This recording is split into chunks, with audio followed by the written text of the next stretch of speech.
Bally Sports Detroit, the heart of the fan.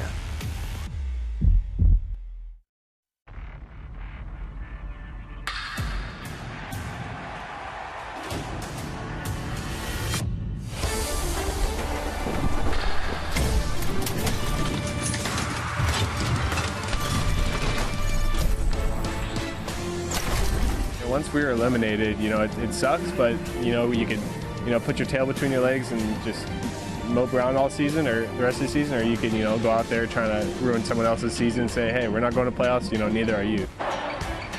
Love the mindset, love the attitude, and love the fact that Spencer Torkelson is not afraid to say it. He's a young player and he's got a lot to learn, but here's what he's learning in his first season. Forget everybody else. Worry about yourself. And let's see if we can get some wins on the road, like here in Chicago. Like the Tigers did last night, they look for another one here on Bally Sports, proudly presented by CarShield. You're fired up. Spencer Torkelson's fired up. My partner, the Hall of Famer Jack Morris, is fired up as well. And the young guys are starting to show a little brash. They're starting to show a little attitude. You got to love that. You've got to find reasons to play out the season when you're struggling and you're kind of eliminated before you want to be, right? And I think the young guys realize now, what have we learned from all this? They're going out there and they're going to try to play this one out and do their very best to impress the brass, to be ready for next season. It's a lot of fun to be around. You've got to back it up with your play. And so far, the young players have done just that, especially Ryan Kreidler defensively last night. I'll tell you what, the more I see of this kid defensively, I'm saying to myself, we haven't seen this in a while. He is something special. We saw a couple at-bats last night. I talked about how he's got to get on the fastball better. He did that in his first at-bat, and then he hit the breaking ball for a hit his second at-bat. This is an adjustment he's making because he has struggled a little bit offensively, and he's trying to figure it out here at the big league level. But look at this play, gang. This is one of the best double plays I think I've seen all year long. The way he turned that, the way Scope turned it, it was just electric. And that put a charge in the team, I think, at the time, helped them get through that inning. Kreidler helped lead the way last night, but the other ones are impressive as well. Spencer Torkelson hits in 11 of his last 15. Riley Green has been a staple at the top of the order, and Kerry Carpenter, though he has the night off tonight, does have 6 home runs in a very short period of time at the major league level. The Tigers and White Sox are ready to square off again on a Saturday night in front of a packed house at Guaranteed Rate Field. Detroit hoping to send them home disappointed on Bally Sports.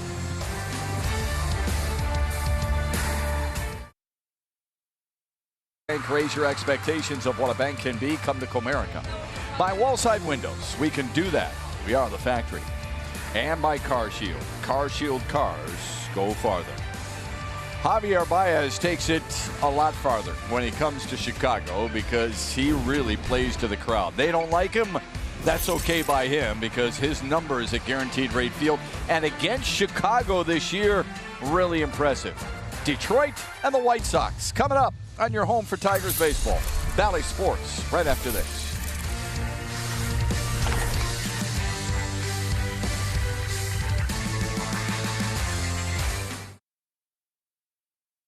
Cloudy, 71 degrees for first pitch as the Tigers and White Sox square off for the 18th time this year. Here's the Tigers batting order. It's presented by your Southeast Michigan Ford dealers. Javier Baez hits in 14 of his last 15 here at Guaranteed Rate Field.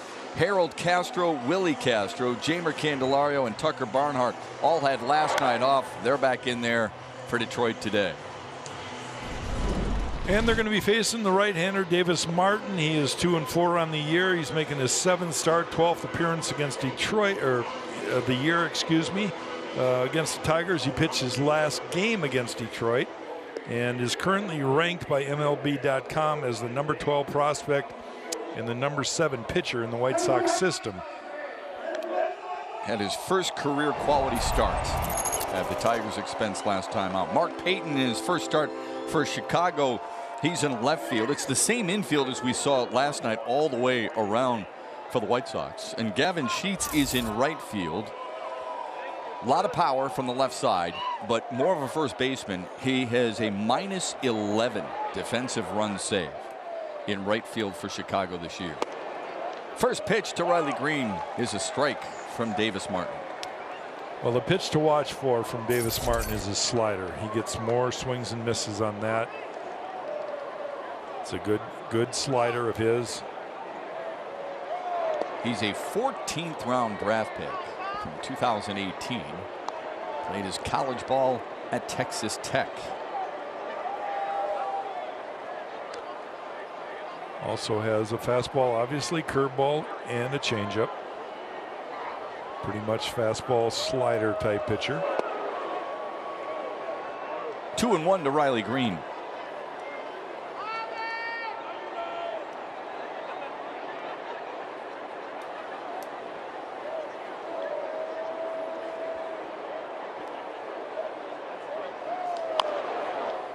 Grounded foul.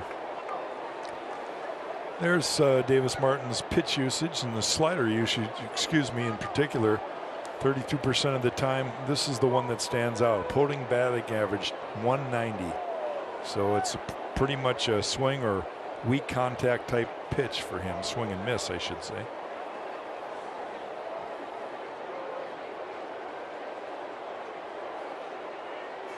The 2-2 up the middle on a base hit.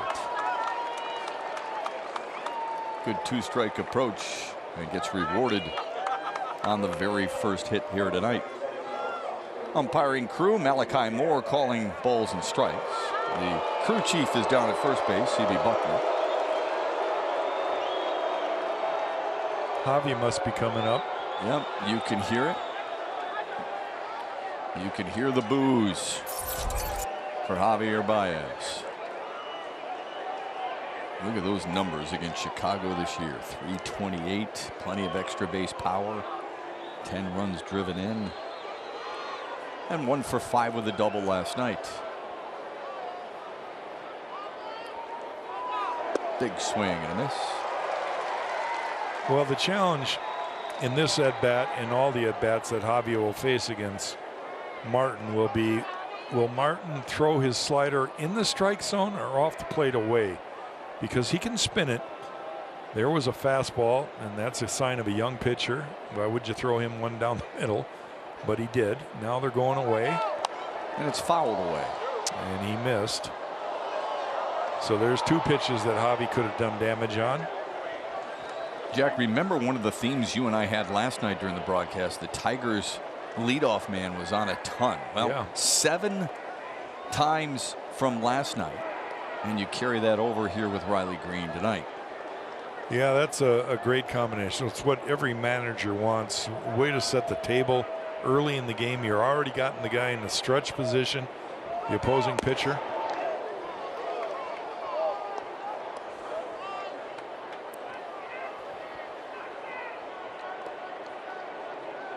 I think this is the first matchup between Martin and Baez.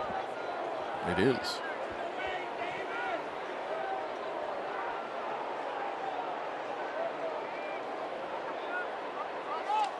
Broke his bat. Could be 2. Not in time. Good hustle, getting down the line there. Avoid the double play. Javi hit it right off the end, a good slider. And he had to get it booking down the line, which he did.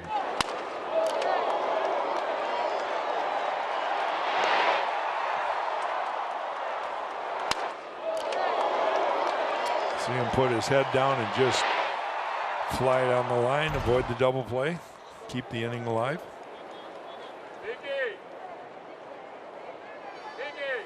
Here's Harold Castro.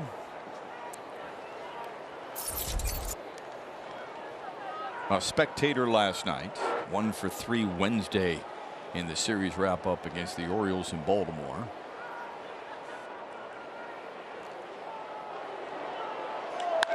Fly ball deep right field. Back goes Gavin Sheets. See you later.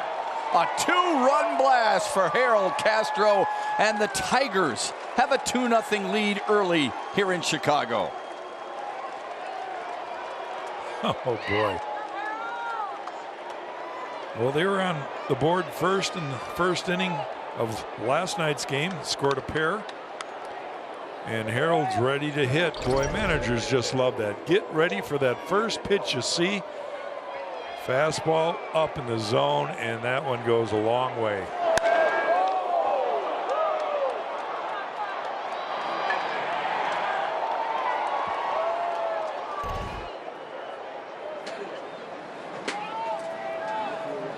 Good start for the Tigers. 18 homers in their last 12 games now. For Detroit, that's a fun trend to follow. And here's Miguel Cabrera. Back-to-back starts for Cabrera. 1 for 3 with a walk and a run driven in last night.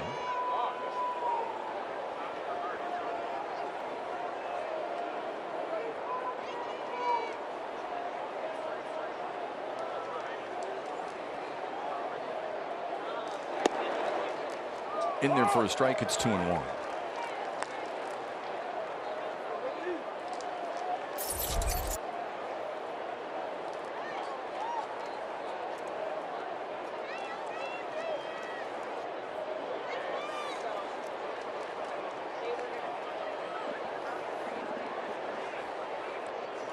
Low and away, 3-1 to Miguel Cabrera.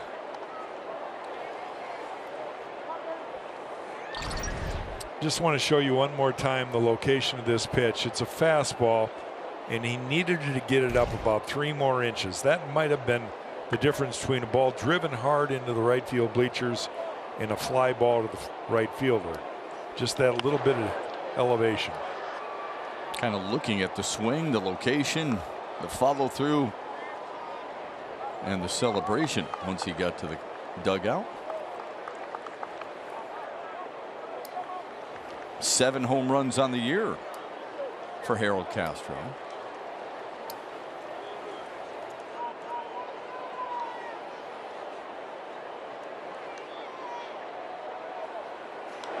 Cabrera pops it up.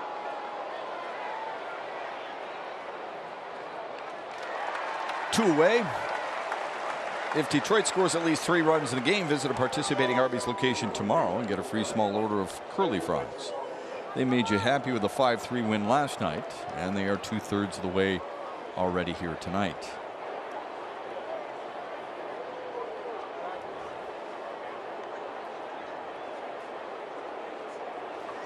Here's Spencer Torkelson.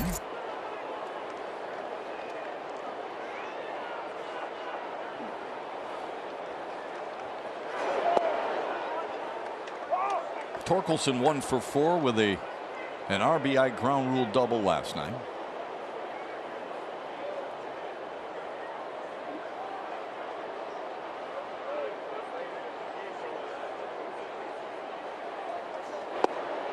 Quickly behind 0-2. And already Davis Martin's making some adjustments. He started off this game trying to get away with fastballs. That didn't work real well, so now he's starting to spin it already. Uncomfortable swing gets him on 3 pitches, but Detroit draws some early blood here in Chicago. A 2-run blast from Harold Castro, a career-high 7 homers on the season. This one traveled 416 feet, and Detroit feels good early on a Saturday night. First home run of the season in the first to give Detroit an early lead. Here's the Chicago batting order. Elvis Andrus has hits in 23 of his last 25. He leads off. Gavin Sheets will bat 5th. 21 of his 25 career homers have come here at Guaranteed Rate Field. And A.J. Pollock in his last 6 games, 3 homers and 8 RBIs, including a couple of home runs against Detroit. And it'll be Drew Hutchison pitching his 17th start tonight. He faced the White Sox his last time out, took the loss, so he's looking for a little revenge. He's working with a 2-run lead. He's been very, very good at navigating with runners on base and behind in the count. He's got the lowest opponent average when behind in the count. He's 4th in all of baseball, a .224 average. We say it a lot, but it's worth repeating because it's true. He knows how to pitch. Will not overpower you. but will keep hitters off balance. And he will need to do that here tonight. 5 innings or more in 11 of his last 14 starts. Drew's a real methodical pitcher. He's been encouraged to try to speed things up. Line drive right at Baez to start tonight. That helps. He's been encouraged to try to speed things up a little bit with his delivery, especially the runners on base. He's kind of, well, he just likes to hold at the waist and pause and pause and pause. He's real methodical, but it works for him. And I think the staff has kind of backed off trying to do that. The one thing he could improve on is pitch count. A lot of times we talk about how good he is when he's behind in counts. Well, why are you behind in counts? Let's get ahead. Facing Yoan Moncada, who looks at strike 1. 0 for 5 last night for Moncada to drop the season average to 213.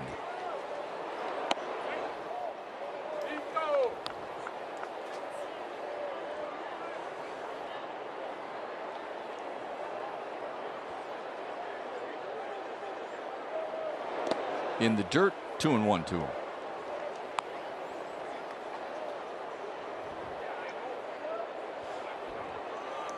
Drew kind of has the typical combination, the 2 and the 4 seam fastballs, the slider, and his changeup. 3-1 to the number 2 hitter in the Chicago order. When you watch him, it's all about watching the catcher's glove. He's pretty good at avoiding the middle of the plate. Pitches around the perimeter. Loses Moncada. It's a 1-out walk.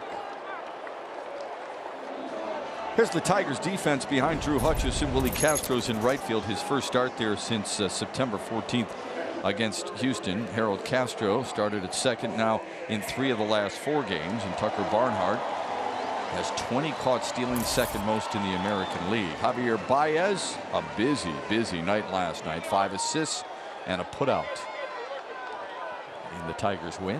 And here's Jose Abreu.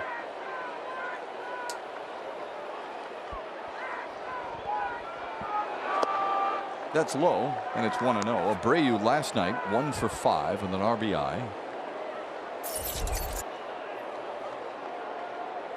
Leads the American League in hits and leads the American League in singles. I don't think this guy gets enough love throughout the game of baseball. He is quietly amongst the leaders every year, and yet his name is not a national name. I mean, why do you think that is? Baseball people know him. I mean, guys like you and I, Shep, we know what he can do, but we rarely put his name up there with the Harpers and the Trouts and the Otanis.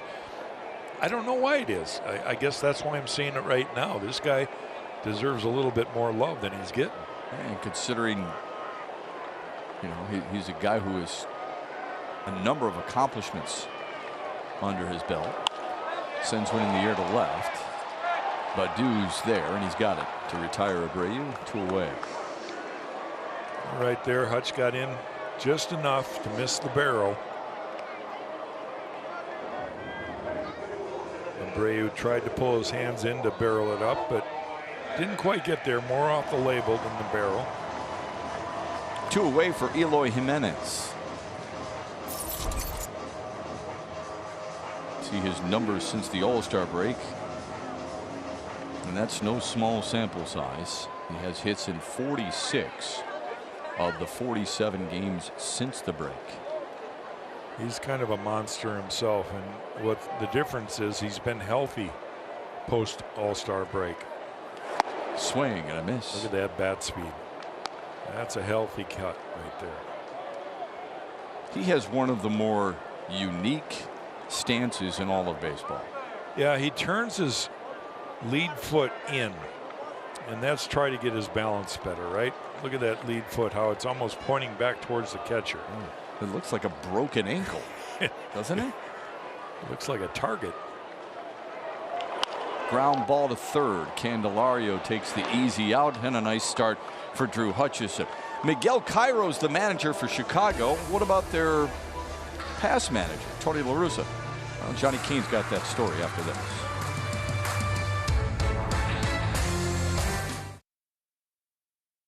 Look at Miguel Cairo, the Chicago White Sox bench coach who has been elevated to interim manager. Well, he will serve in that capacity at least through the end of this season. Cairo stepped in for Tony La Russa, who stepped away from the club earlier this month to consult with his health doctors. Well, his doctors have advised, or better stated, have directed Tony to remain out of baseball. They don't want him to return this season. Now, Tony La Russa, Hall of Fame manager, as we know, things haven't gone according to plan for him or for this ball club this year. He turned 78 years old, guys, within the next 2 weeks. And visiting with A.J. Hinch before the game, he said his health is the #1 concern. These are stressful jobs. You can't take our health for granted. As men in this sport, we don't often ask for help. So his impact on this game should forever be respected. If he comes back to manage next season, yeah, we're going to try to beat him. But if he doesn't, we pay respect to what's been an impeccable career. So we certainly hoping the best for Tony La Russa. We sure are. Thanks, Johnny. Appreciate it. Willie Castro leads off the second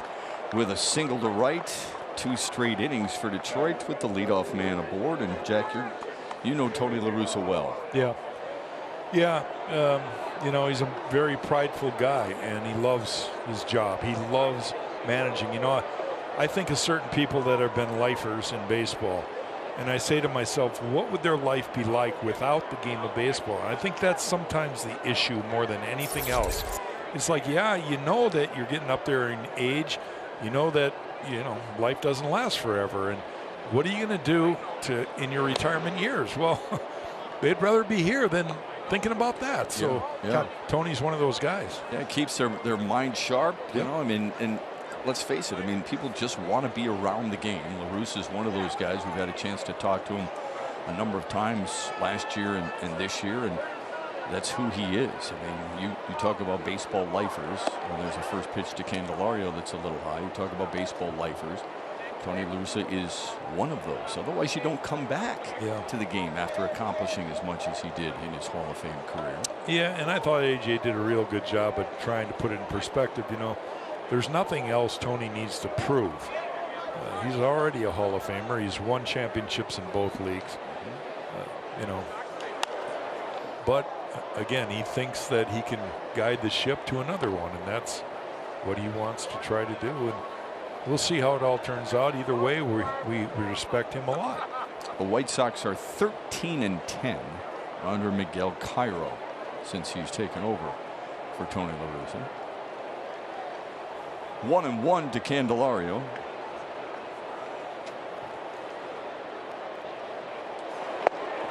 Low and inside, and it's 2-1. Well, he just passed John McGraw not too long ago, but he's got a long way to catch Connie Mack. So I think you got to pretty much be content with where he is in that list. Some records are just not attainable. Yeah, that'd take you deep into your 80s. I just don't see that happening. But it's been recently a lot of fun following various milestones for baseball. Yeah, baseball's been blessed this year with some incredible journeys.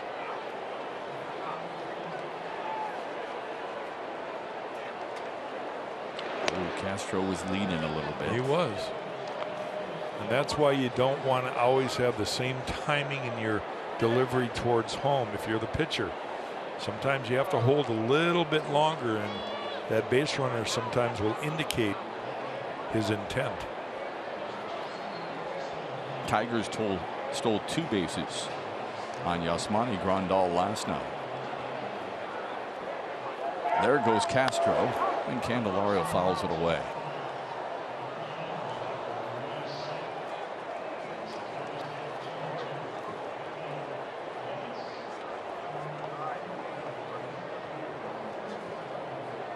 Well, A.J. kind of following the footprint of the Cleveland Guardians. They came in here and ran all over Chicago. They're playing real good baseball right now. The time of year where you want your club to get it dialed in. Cleveland's sort of running away with this division, literally. Another great jump. The throw from Grandal. Not in time. Willie Castro's got a stolen base. He had one last night. He's got another one here tonight.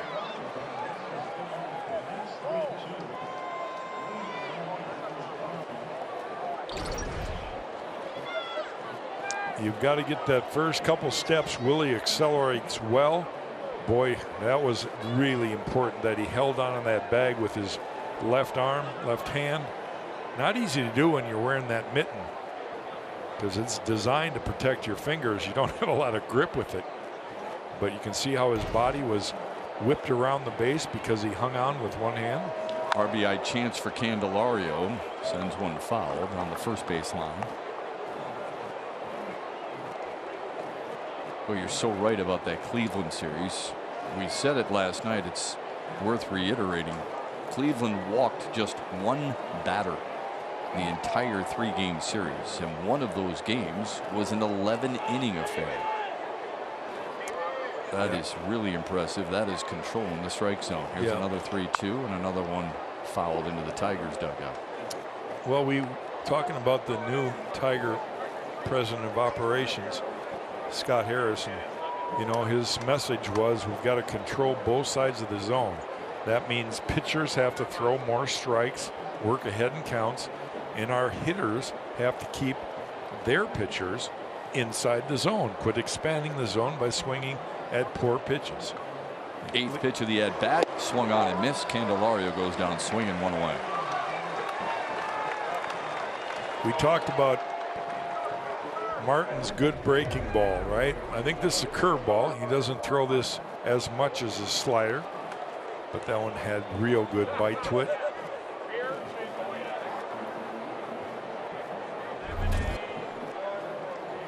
See if Tucker Barnhart can drive home Willie Castro.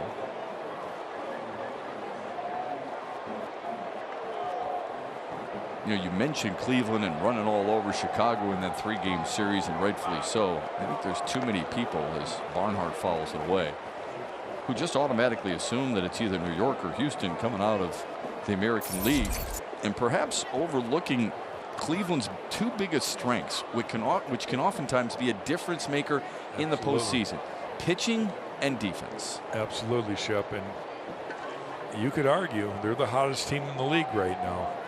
They have really picked it up and playing. And when do you want to pour it on? Right at the end, right prior to postseason. Yeah, they've gained an awful lot of momentum and a lot of confidence. Yeah, confidence, big one. Yeah. They don't think anybody can beat them right now. You're right. That's about 3/4 of the battle itself. 1-1 to Tucker Barnhart. Jack said Cleveland's running away with the division, and basically they are. You got an 8-game lead, and you're closing in on just single digits of games left in the regular season. It's comfortable. Won 5 in a row entering tonight. Barnhart, sky-high foul ball, or I should say infield fly. Then it's Abreu taking care of it. And there's 2 away. Now a message from your Southeast Michigan Ford dealers. Returning AZ Plan lessees can order an F-150 today and lease it for $299 a month for 24 months. Only at your Southeast Michigan Ford dealers. Think Ford first. You're always looking for add-on runs. Tigers have had a really good chance here in the second. After getting the 2-run homer from Harold Castro in the first, Willie Castro singled, stole second, but has been left there with 2 away now. Here's Akil Baddoo. Detroit managed to squeak across the run with the home run from Scope in the second. Yesterday they had a 3-run cushion. See if Baddoo can pick up a hit here. Willie's got plenty of speed to score on a base hit. Yeah, we said it last night, just the 6th time this year that the Tigers scored in the first inning and the second inning in the same game. See if they can do it back-to-back here. Baddoo with a wave and a miss. 1-1. That's the pitch that is so effective for Martin right there, to left-handers in particular. We've seen him throw quite a few curveballs. We saw Candy get a couple. We saw Barnhart get a couple curveballs. But that slider is the one that goes underneath the swing plane of the left-handed hitter. And that's the one that he can get the swing and miss pitches. Take strike 2, 1-2 on a good one there from Martin. He really shapes this one a little bit different. This is more of the downward break. The previous pitch really came darting right in on the knees of Baddoo. So he can, depending on which way his hand is gripping it, there's more of the curve, the 1-7 curve.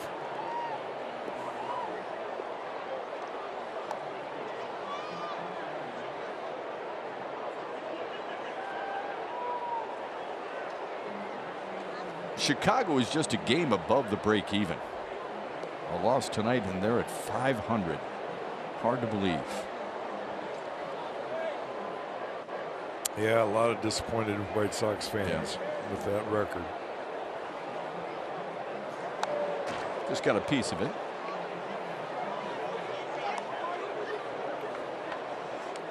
Another real good crowd here tonight. Some kind of giveaway tonight. Saturday night weekend. Beautiful day in Chicago. So they showed up in big numbers. And it's good to see Detroit just keeping them all quiet. Passed all your boats on Lake Michigan on the way here. Not all of them. The 2-2 pop foul. The USS Shepherd was out there. Captain took off with the credit card to fill up and never came back. She's going to be sitting with us tomorrow. That's right. That ship has already sailed, if you get my drift.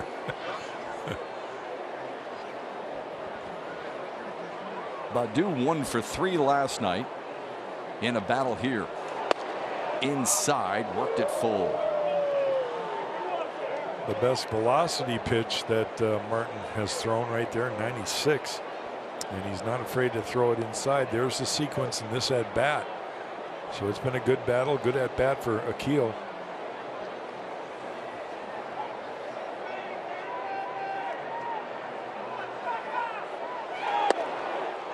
A walk to Akil Baddoo. 2 men aboard for the top of the order in Riley Green.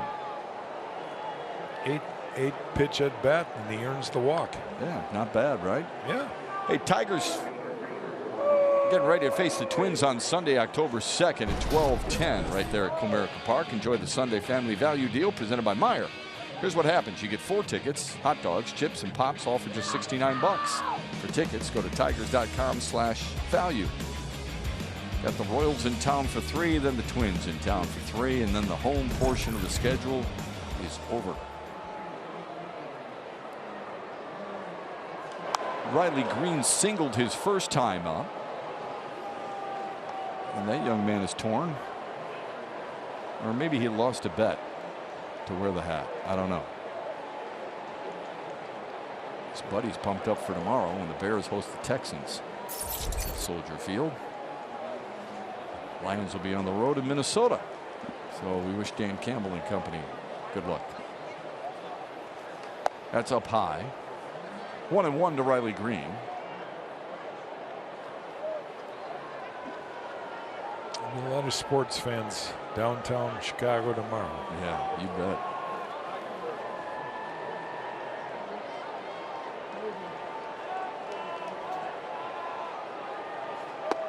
In there for a strike. It's a good pro sports town, isn't it? It is. Got the Blackhawks and the Bulls and the Bears, the White Sox and the Cubs. It's a good pro sports town. I wouldn't say it's a great college town at all. You don't have a lot here from a collegiate standpoint that people get fully behind. Bends him out of the way. It's 2-2. Well, we've got some really good academic schools close by. University of Chicago, of course, right downtown. That's a very academic school. Northwestern, not too far from here in Evanston. Right. Straight north. Yeah. That's a beautiful campus, Northwestern. A lot of transplants. I would still call it Big Ten country. Officially. Yeah, I mean, you do get the Big Ten tournament here once in a while from a basketball standpoint. Been here plenty of times calling those games at the United Center, including this year, I believe it'll be there. 2-2 to Green, chopped foul. Boy, didn't he get one off his foot last night, Shep? I can't recall that. Maybe that was.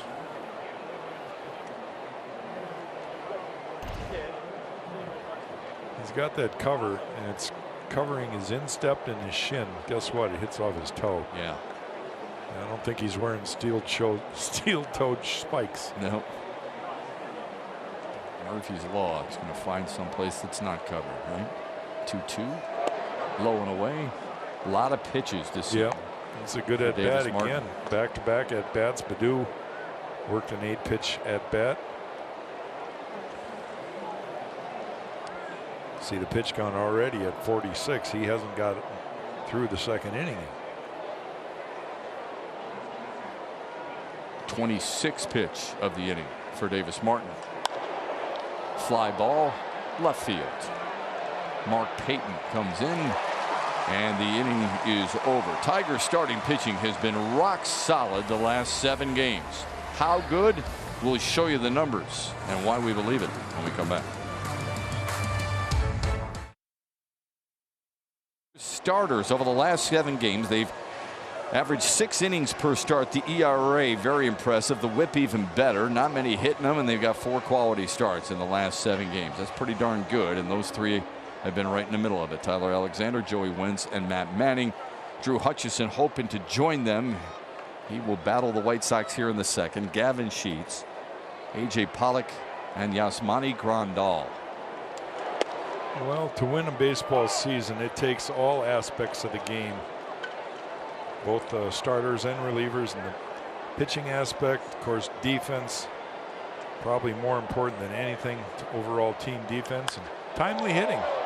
Sheets with a shot to right center, but Green is there. Yeah, I thought it was interesting with A.J. Hinch today. You were kind of kidding him. Are we going to see a 17th starter to set the franchise record? He's used obviously 16 so far this season, and he laughed a little bit, but you and he have had plenty of deep conversations about how many starters you really should have for a season. Well, and it's different in today's game than it ever has been. Certainly, you know, it's all about trying to keep them healthy, and then there's the element of youth, right? I mean, we kind of know what we're going to get out of a guy like Drew Hutchison. He's a veteran. He's been around. He's had all the roles from reliever to starter and everything in between. So you kind of know what you're going to get from a guy like him. You still have to keep him healthy. But I think too many times, and I'm guilty of this myself, I'm hoping for the best case scenario. And that's really not reality. Reality is you're going to have almost everybody miss some time in today's game. There's no Cal Ripkins left. Yeah.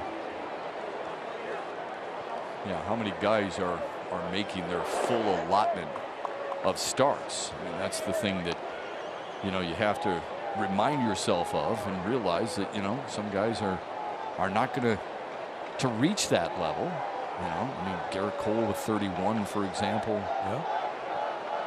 Nick Pivetta, 31. Logan Wood with 30. A.J. Pollock delivers a single to right center. That guy, he is having quite a year against Detroit again.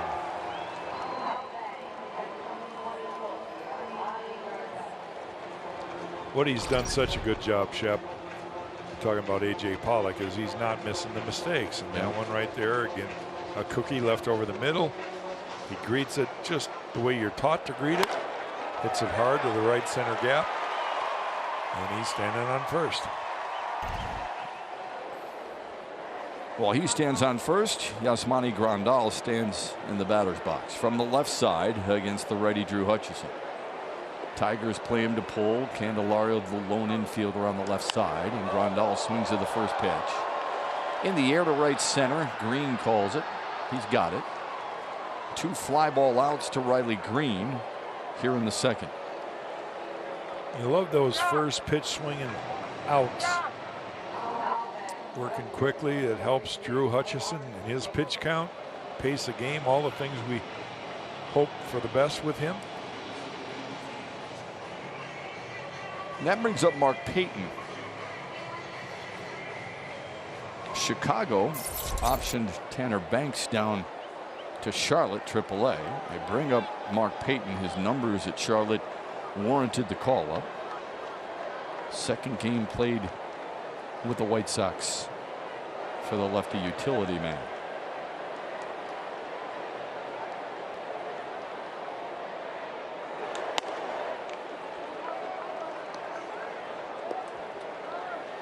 Well, Tanner Banks pitched in last night's game, kind of a mop-up ninth inning.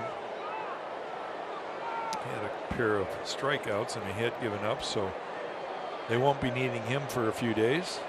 They made this move.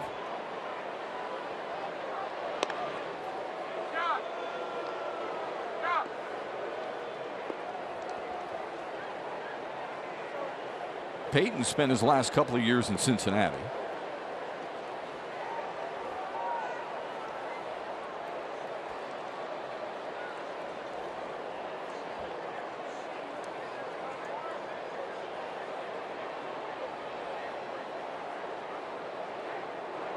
Takes it low and he's ahead in the count 2-0. Pretty famous last name here in Chicago, isn't it? Oh, yeah. Yeah, Walter Payton, one of the greatest of all time.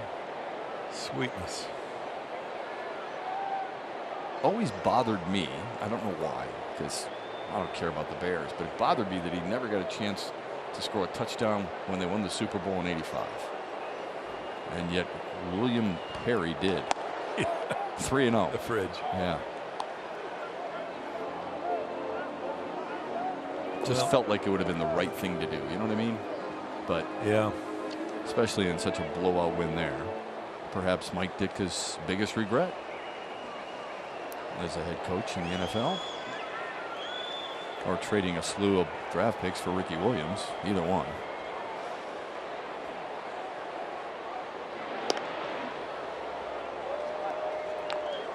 See if Hutch can get back into this and get the boys off the field. He's got 2 outs, runner at first. He's got the focus, though. We talk about it a lot. He gets behind in counts, and he's not really ruffled at all by that.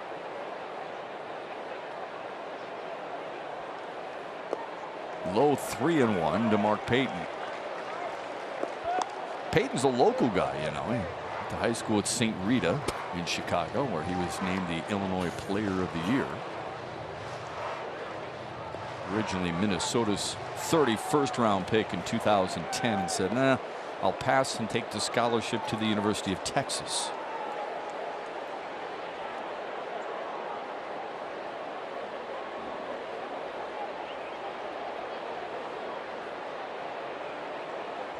(3-1) fouled away. 4 years after he was in Austin, Texas, to play for the Longhorns, the Yankees drafted him in the 7th round.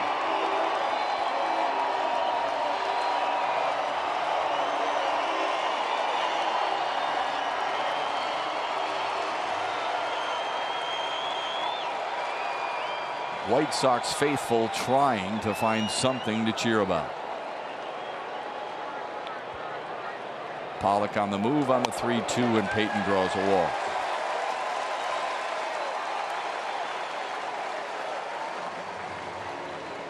Second walk allowed tonight by Drew Hutchison. Make yourself the favorite in sports betting by checking out Live on the Line, the all-new show that covers overs, unders, and everything in between. Live on the Line, here's weekdays right here on Bally Sports Detroit.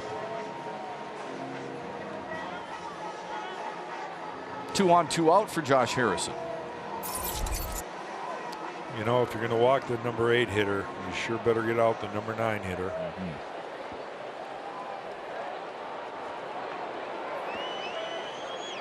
Harrison 1 for 3 last night in the series opener. And he takes strike 1. Slider at 88 gets it done for Hutchison to jump in front.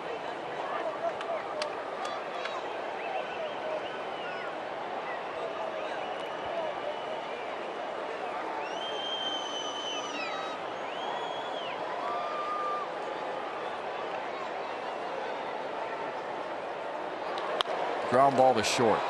Baez flips to second just in time to get Peyton, and Drew Hutchison gets out of the jam in the second. When we come back, Javier Baez leads off the third. Absolutely loves the boos and the jeers that he gets here in Chicago. Numbers continue to impress, especially when he's on the road.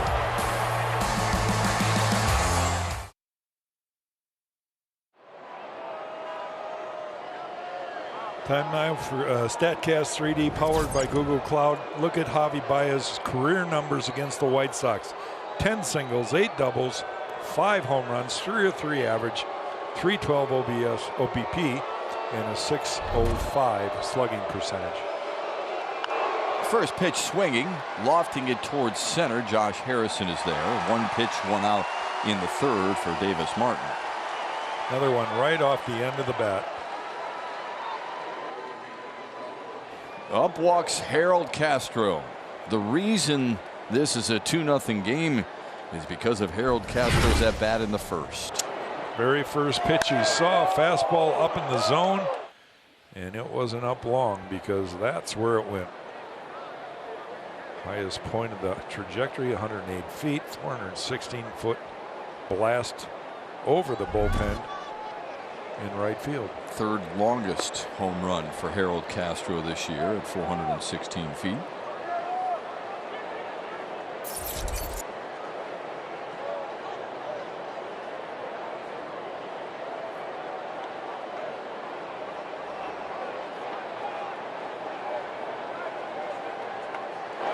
That 2-run homer was just the second time he has homered this year with a man on base. Everything else was solo bombs. Really? Harold Castro.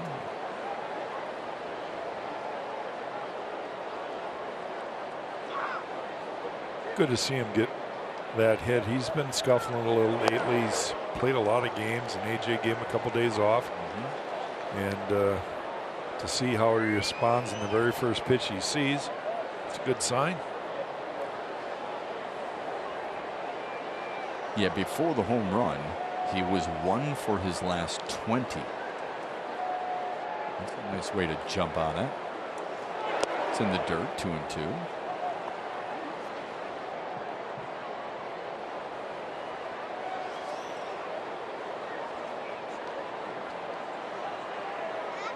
Harold Castro at second base tonight.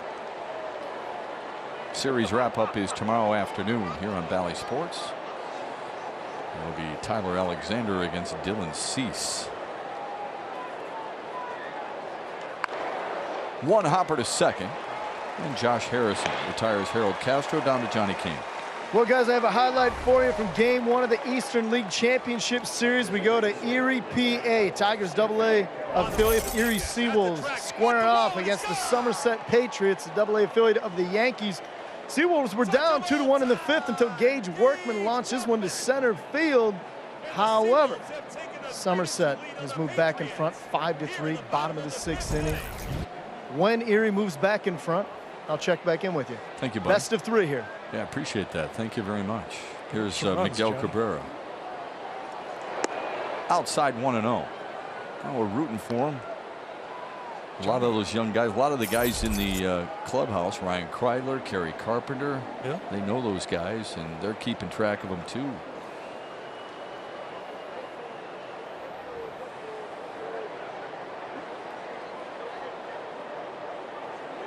Cabrera flew out to center his first time up.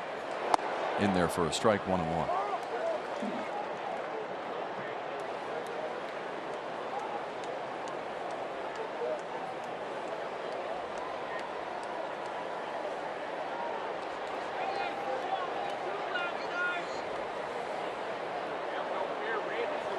Fouled away. We showed you the Baez career numbers against the White Sox and here at Guaranteed Rate Field. Not many have more gaudy numbers against Chicago than this man, Miguel Cabrera. 237 career hits against the White Sox, and his 25 homers in this yard are more than any visiting player in baseball. Grounds it foul.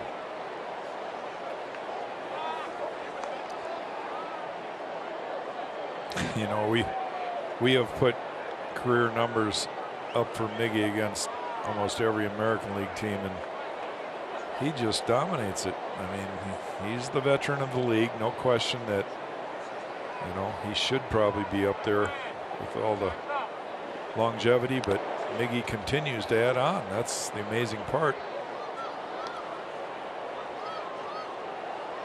His hit last night, career hit number 3,082.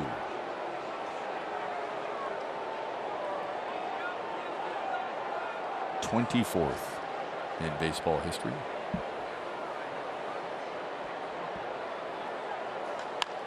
Ground ball in the hole. On the backhand, Andrus throws out Cabrera, and the Tigers go 1-2-3.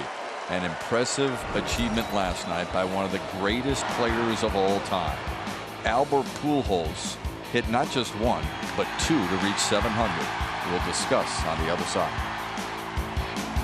Isn't he? Last night in Los Angeles, he hit career home run 699, and in the next inning, he hit career home run number 700 off Phil Bickford.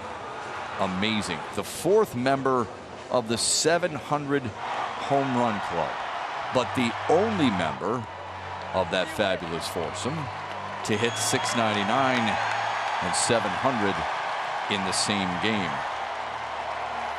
In addition to that, Albert Pujols over 1,400 extra base hits. That is eye-popping. Incredible career. Tony La Russa calls him the greatest player that he's ever managed. And think about that. He's managed Hall of Famers. Yeah, right. So it's rare company. I think the whole entire baseball world salutes Albert for that great accomplishment. It's quite a club right there. He's been an incredible ambassador. Has he not? Only Aaron and Bonds have more extra base hits.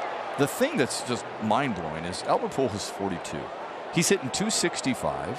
He's got 21 homers this year. That means he has 20 home run seasons.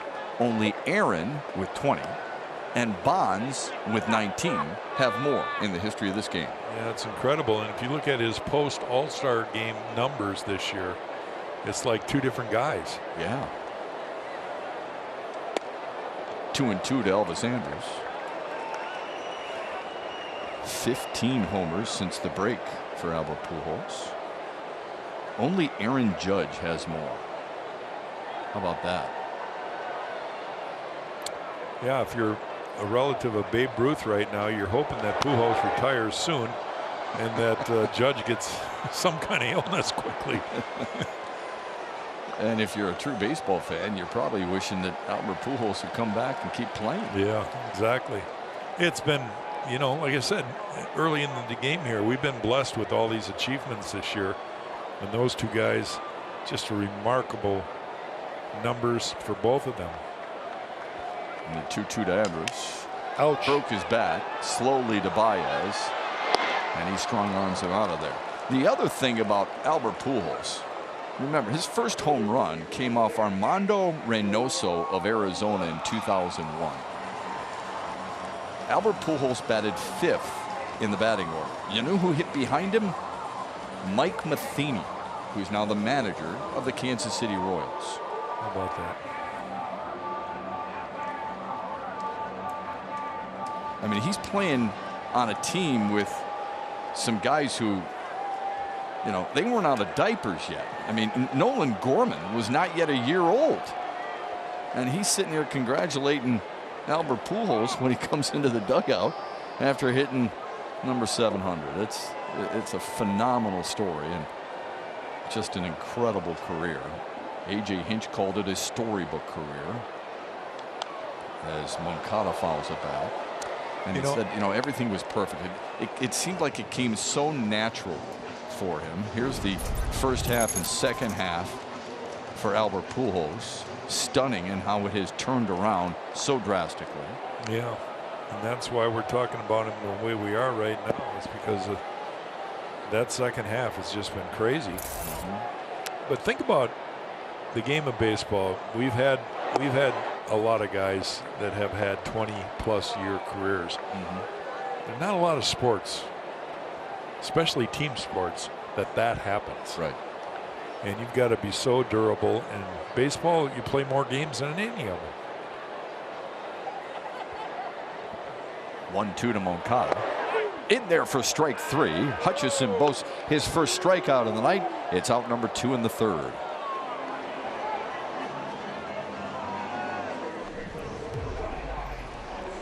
Well, Drew made a pitch when he needed to. Right there at the bottom of the zone. Good job by Tucker Barnhart to come up with his glove and keep it in the zone, make it appear to the umpire that it's a strike.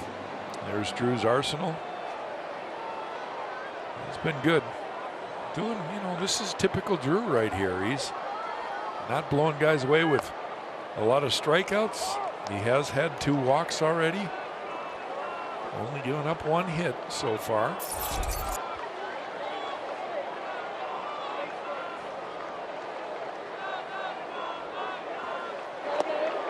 Oh, 2 to Jose Abreu. One more final thought on Albert Pujols. He and Ted Williams will be the only players in Major League history to hit 20 homers or more in their first year in the big leagues and 20 homers or more in their final year in the big leagues. That is saying something.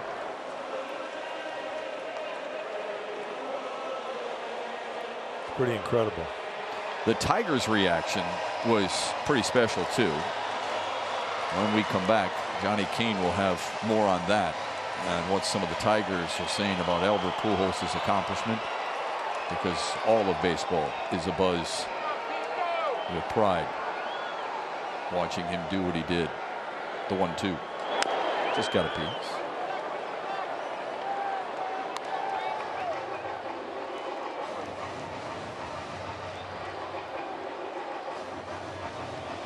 I laugh because so many of the young players today, how do they spend their time getting ready for games or relaxing? Playing Xbox, right? Xbox did not exist when Albert Pujols first came onto the scene. A little low, 2-2.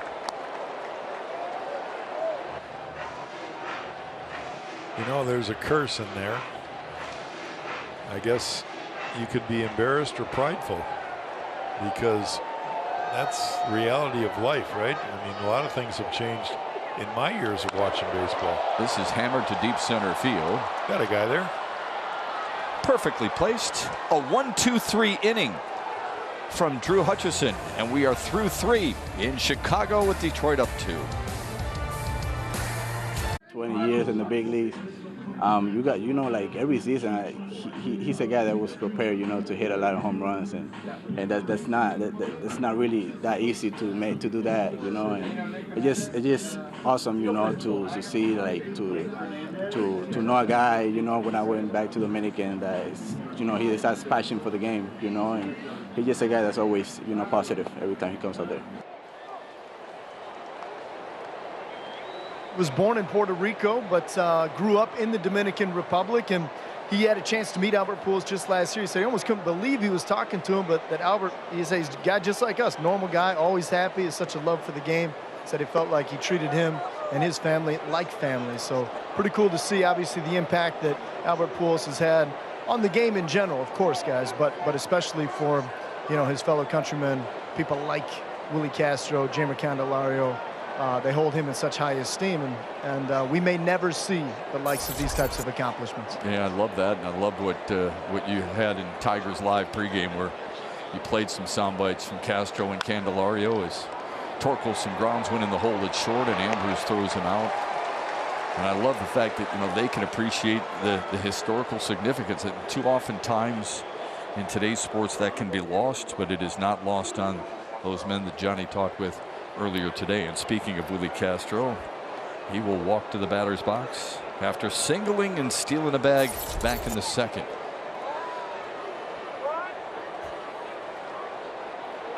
Two 2-0 Detroit on the 2-run homer from Harold Castro in the 1st.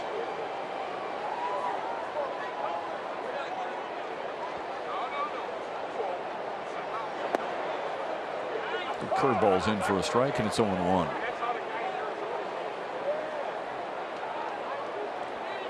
I think it's always important to have people to look up to.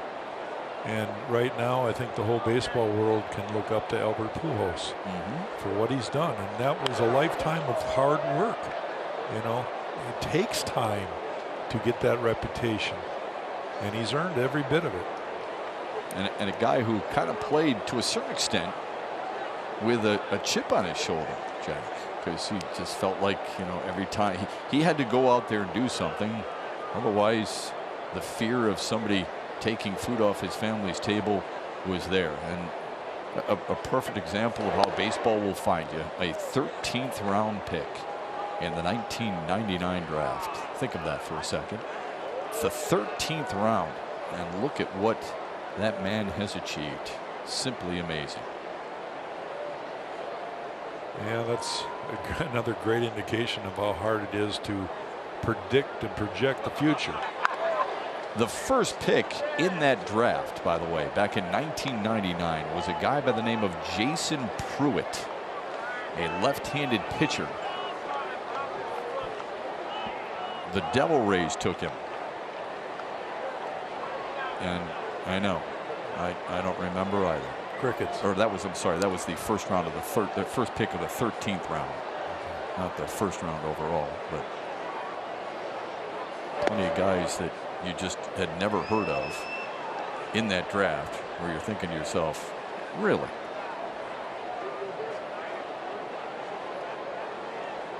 Josh Hamilton was the first overall pick that year. It's 2-2 to Willie Castro. Golfs it foul.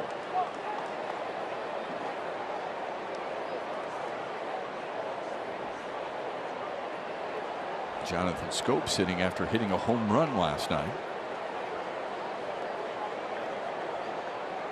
Victor Reyes to his left.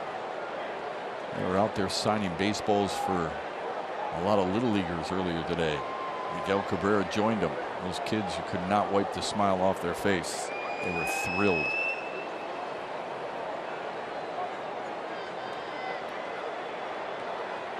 The shift is on against Castro. And he sends one on a line to center for A.J. Pollock, 2 away.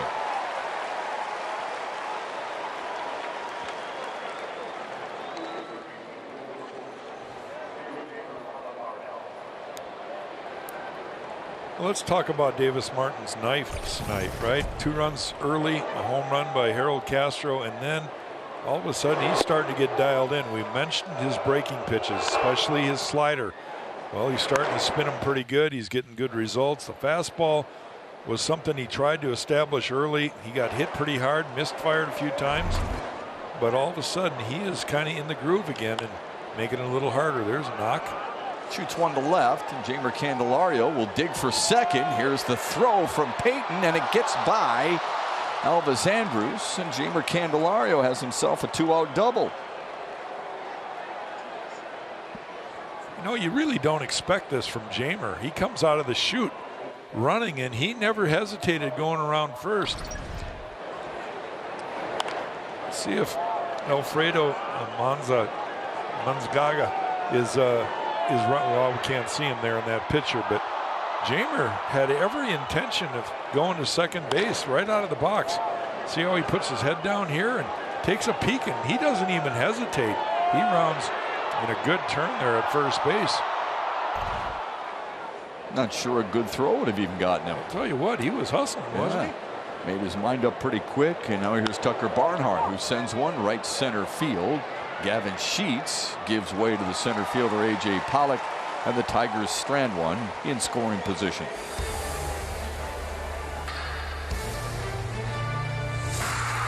It's U of M night at Comerica Park when the Tigers host the Twins on Friday, September 30th at 7:10. Ticket packages are on sale now and feature a game ticket and co-branded Tigers and U of M cap. For tickets, go to tigers.com/blue. Michigan a winner earlier today to get to, what is it, 4-0, I believe, after holding off Maryland. A little bit closer than they thought it would be, or at least odds makers thought it would be. We're into the bottom of the 4th. Drew Hutchison against Eloy Jimenez, Gavin Sheets, and A.J. Pollock. Hutchison, 10 of the 12 batters he's faced, he's thrown first pitch strikes 2.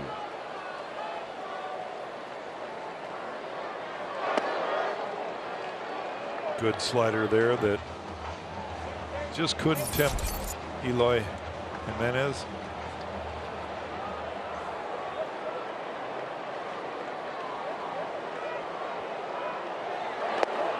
Two 2-0 to him.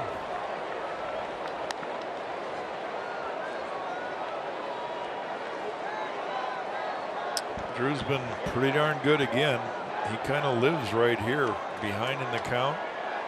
He's just got a canny knack of being able to locate and get hitters to think he's going to get a cookie, and they miss it. If they have it, there's a cookie, but he's not swinging.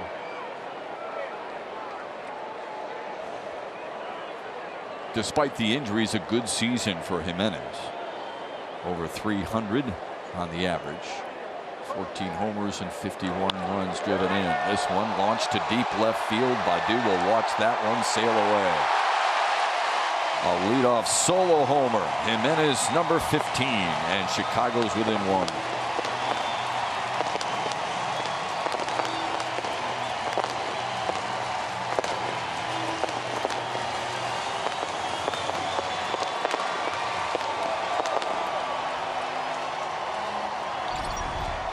Combination of two things right here.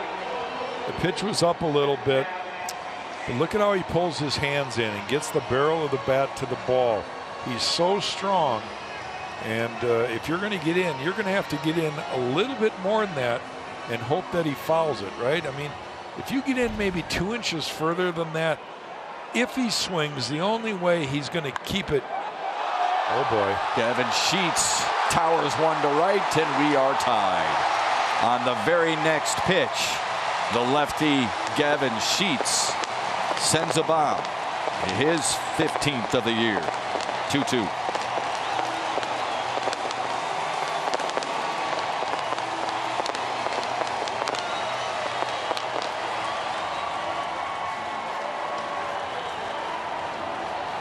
Gavin Sheets, another strong kid. I played with his father in Detroit, and that swing right there reminded me of Pops. Oh my. You know, sometimes as pitchers you don't have to watch the ball because you already know. Sometimes you know while you're throwing the ball, but it's instinctual to see how far you gave it up. I know that happened to me many times where I was just about ready to release the pitch and I was screaming no, because I knew I was going to hang it. It's just understanding how many pitches you've thrown and knowing your body, but then you can't help but turn around and watch it. Well, if you want to know, 421 feet for Gavin Sheets on that home run. 4-2-1. A.J. Pollock hit a homer off Drew Hutchison last Sunday in Detroit. 1-1.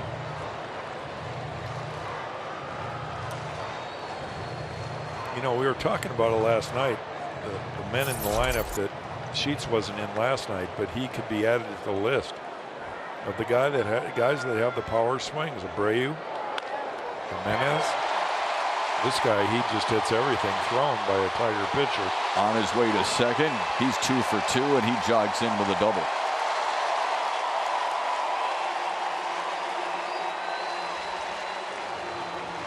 And a much-needed visit from Chris Fetter here in the 4th. Yeah, this happened all real quickly. First pitch from Sheets, home run, and now this pitch right here. It's a little bit of a breaking ball. He's left it over the middle. A.J. Pollock has just worn out Tiger pitching since wearing a Sox uniform.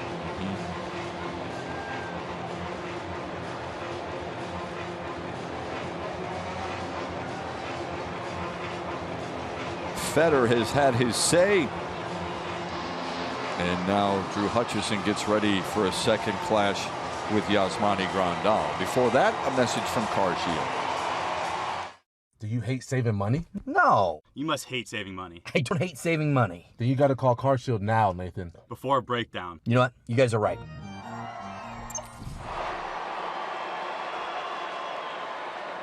Grandal flew out to center his first time up on the very first pitch he saw. There's a few guys swinging early. Yeah. I think it's that time of year, you know, they're just trying to see a pitch that they like and take a hack at it. We've seen the Tigers do that recently.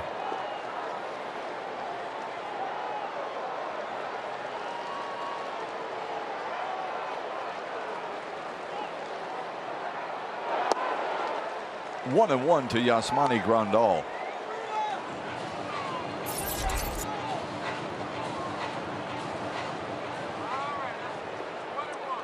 Schoop playing well on the grass at second base, or excuse me, Harold Castro out there at second base.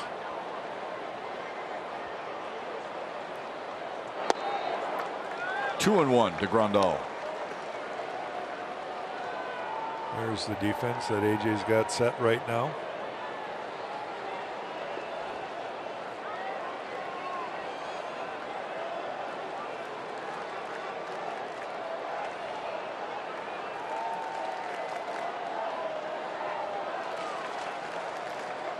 Swung on and missed. 2-2.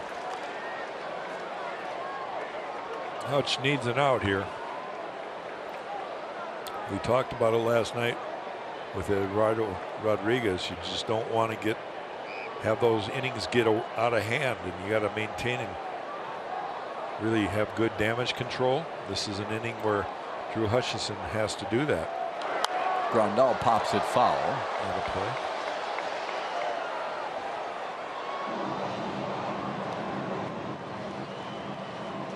Needs an out. 3 hard hit balls in a row. The home runs from Jimenez and Sheets combined to travel 803 feet. And then the double smoke down the left field line off the bat of A.J. Pollock has Chicago trying to claim the lead.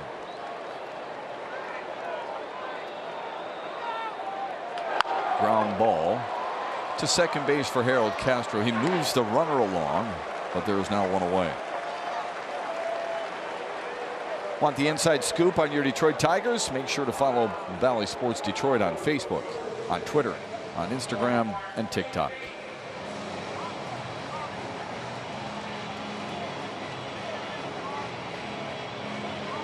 Got the 8-9 hitters due up here. Mark Payton walked his first time up. Infield's going to play in on the grass, trying to prevent that go-ahead run at third base. A.J. Pollock standing down there.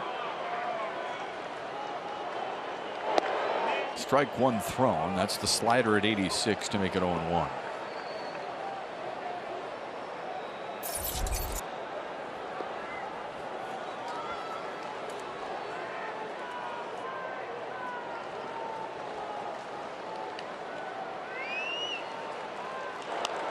Fouled away. And Drew Hutchison is ahead 0-2. Sometimes your destiny is determined by what the hitter does with a pitch that he should have handled. That one couldn't have been more center cut, and he fouls it off. So Drew caught a break there. Now can he make a pitch? You need a strikeout, you need an infield fly ball, you need a ground ball right at somebody. One strikeout on the night so far for Drew Hutchison. To second, they'll come home with it, and they've got Pollock run down, and they make the tag courtesy of Tucker Barnhart. Quick decision by Harold Castro, and the right one to cut down Pollock. That is exactly why they play the infield in. If the ball's hit right at somebody and that runner takes off on contact, which Pollock did, then you get the throw quickly as you can to the catcher, and you got that runner kind of froze. Pollock hit the skids, tried to get back. There's nowhere to go. Good overall play there, but a big out. And they made the out quickly. That didn't allow Mark Payton to move down to second because of how quickly the tag was made by Tucker Barnhart. 2 away, and here's the number 9 hitter, Josh Harrison. Grounded into a fielder's choice his first time up. You feel a lot better, too, when you have a runner standing at first base with 2 outs than a runner at third base with 1 out.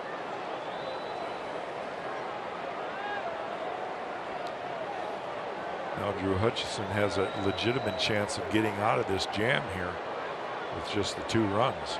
But too many times, and we've talked to A.J. Hinch about that this year, too many times we've seen the Tigers get a guy in a rundown. It takes so many throws that it allows the other base runner to advance. Yeah, that was quick right there. Well, it was all because Barnhart got the ball and ran right at the runner, Pollock, and tagged him quickly. Look out. Harrison hit.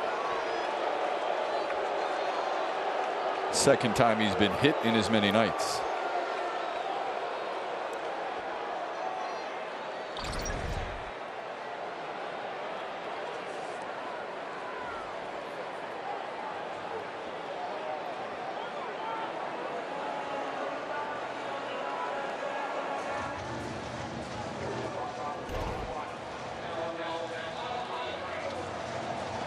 All right, so you go to the top of the order, make it a little more difficult on yourself for Elvis Andrus.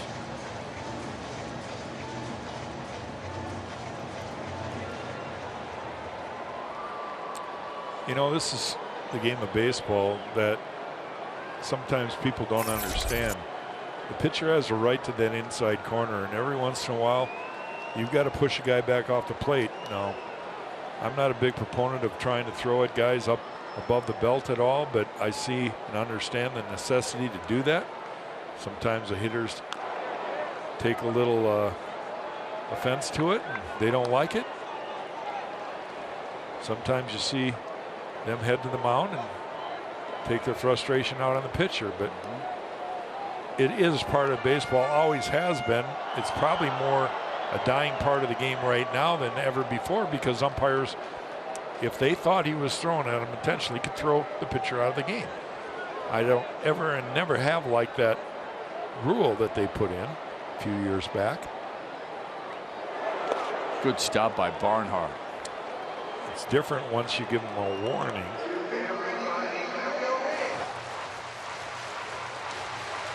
But the game goes on.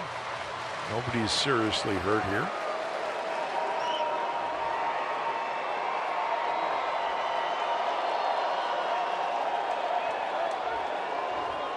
Andrus 0 for 2. He's lined to short and grounded there, too.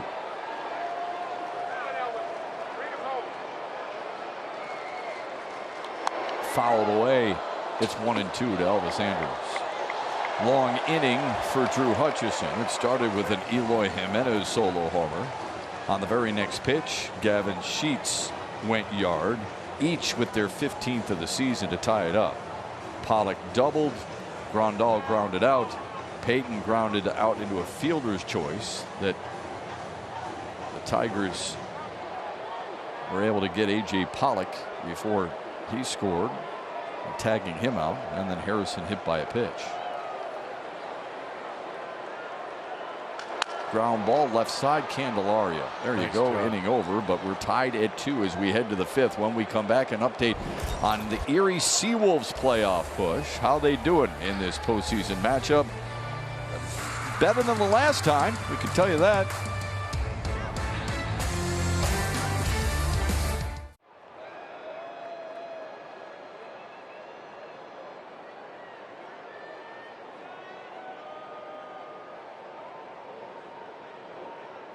Parker Meadows has had a really nice season. Former second-round pick is really starting to come into his own.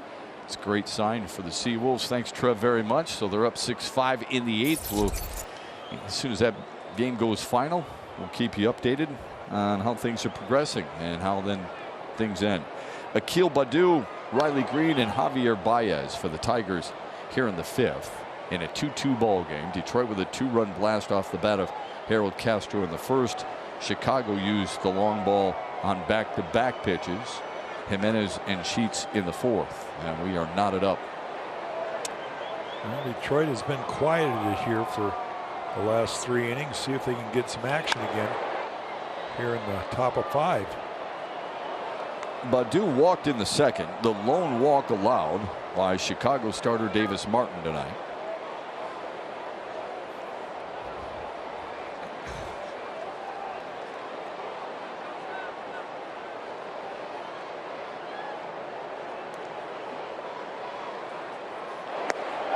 Tried to hold up but couldn't. And Akil Baddoo is down on strikes, 1 away.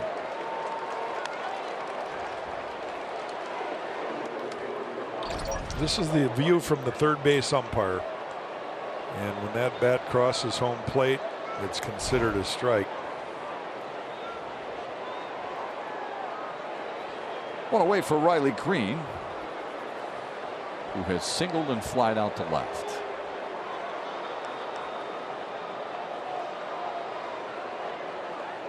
Chicago plays him to pull, and he takes one low. Tigers had the off day the other day here in Chicago, right before game 1 last night. So Thursday was the off day. Riley Green and a few other of his teammates went and saw Kevin Hart perform at the United Center as he drives one into right field for a base hit. His second hit of the night. And the Tigers' 5th of the night. Well, Shep mentioned they had the shift on, so they had 3 men on the right side. And yet Riley found the hole here, line drive that he hits it again. Pretty much the same spot as his last hit, right center field.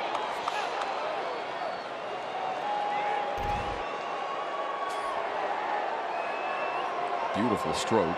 Here's Javier Baez. 0 for 2 with a run scored tonight.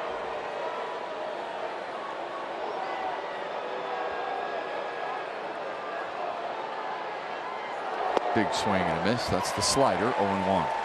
We talk about this game and the ups and downs and the different ways that the game is affected. Well, Chicago just put 2 on the board. They kind of took some momentum, right? Tied the game up. Now Detroit could take that momentum right back by getting another run or 2. Slams one right field. Sheets going after it, and that ball's off the wall. Green into third. Baez digs for second. The relay is in time, and they get him on that head first slide attempt. Well, aggressive base running, sometimes you get burned, and that's what happened here. We're going to take a look at this. Gavin Sheets, the right fielder. This ball's hit hard all the way to the wall, but he plays it off the wall perfectly, right? He gets a little one hop. He hits the cutoff man. Josh Harrison relays it to Andres at shortstop. I mean, it's a perfect relay, and that's how they get Javi Baez at second. Javi definitely was not booking it down the first baseline. He really turned it on, had a different gear once he rounded first, but didn't get there in time. But he did get Riley Green around to third base.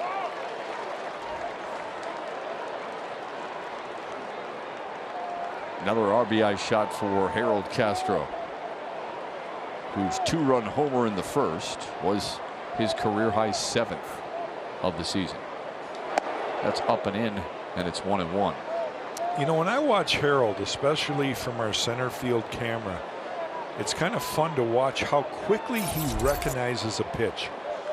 You know, it's something you can't teach. But Harold will start like he's going to swing, and he knows about halfway whether he's going to commit to that swing or just lay off. Fisted to left field. That's going to drop fair. And an RBI single for Harold Castro. He pushes the Tigers back in front. Has all 3 Detroit RBIs tonight. Well, Harold, we call him Hitting Harold, and there's a reason for that. You know, this was a pitcher's pitch. It's up and in. Watch where it is, right? Inside out pitch. He flares it out to left field. You got a guy, Mark Payton, out there that hasn't played a lot here in Chicago, and he runs it down well, but the ball drops. And of course, Riley Green, no problem at all scoring from third base there. So the Tigers get back on the board and take the lead. Yeah, you were talking about momentum. If you believe in momentum, it has shifted back in favor of Detroit. And who knows how momentum changes? Does it have to be when you score runs? It could be defensively. It could have been when Drew Hutchison got Elvis Andrus to bounce out on a fielder's choice to end the inning when Chicago thought they might be looking for more than just 2. Well, Simo talks about it all the time, and I agree. Be greedy, right? Sure. You want to take the game, take the game. You got to play solid defense, obviously. You got to pitch, obviously. And timely hitting comes in handy. With 1 out, the Tigers were able to figure out a way to get a run. 1-1 to Miguel Cabrera with 2 away. Missed outside 2-1 to Cabrera, who has flied to center and grounded to short.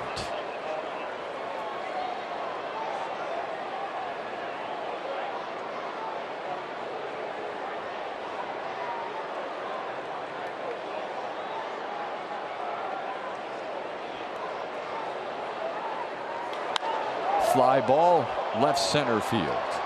A.J. Pollock near the warning track, and a final long out for Miguel Cabrera to end the 5th, but not before Harold Castro does it again.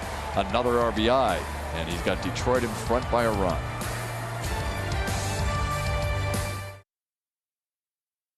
To the ballpark for the final Bark in the Park of the year this Tuesday, September 27th, when the Tigers host the Royals at 6:40.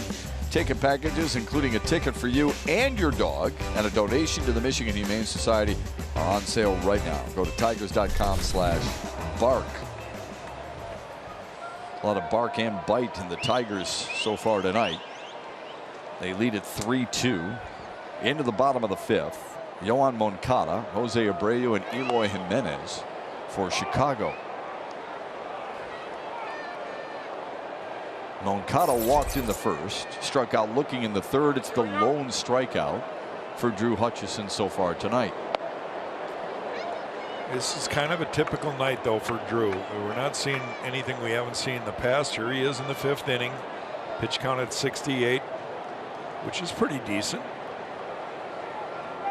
He had a rough 4th, and now he's got another lead again. So can he protect that here as we get maybe into the 5th and 6th, and then it'll be bullpen time for those 2 guys. That 4th inning, he threw 22 pitches, the most in any inning so far tonight. And Moncada sends one to center. Plenty of room for Riley Green, 1 away. Green has had a busy night already. 4 putouts for Green, and we're only through 1 out here in the 5th. You know, we saw power down both lines, right? Jimenez's home run over the bullpen right down the left field line. Sheets to the right side, but everything to center field tonight has kind of died. Haven't seen a lot of balls carry out there. We didn't see it last night. There's the pitches thrown per inning for Drew. 2 fly ball outs for Jose Abreu.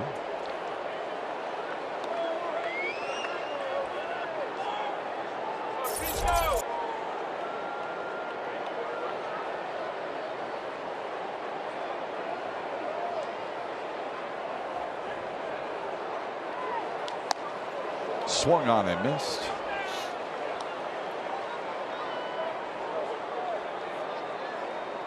Abreu swung and missed a few times tonight. We didn't see him do that very much either, but it was a good slider earlier that he swung and missed. That was a fastball top of the zone, maybe a little out of the zone. He swung through. Sends this one to deep right field. Wins carrying it. Willie Castro on the track to retire Jose Abreu. For the best coverage in the game, we check out the T-Mobile coverage cam. When Chicago scored 2 runs in the 4th, it started with this guy, Eloy Jimenez. Bombs away to left field, his 15th of the season. It traveled 382 feet. And before you could even see and settle in and write it down in your scorebook, Gavin Sheets did that. 421 feet, a monster blast, his 15th, and suddenly the ball game was tied at 2. Harold Castro then collected an RBI 2-out single in the 5th to get Detroit a 1-run lead. Jimenez takes strike 1. Well, here he is again, Shep, and the good news is the bases are empty. 2 quick outs recorded, and Drew can still work out of the windup and try to entice him to a swing, maybe a little weak contact, something to record an out. You don't want him on base with Sheets coming up.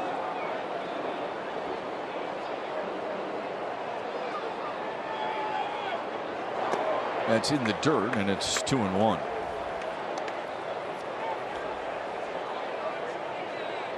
The home run for Jimenez was his 2nd against Detroit this year. The other came last Sunday when he launched one in the 7th inning 450 feet to left center field.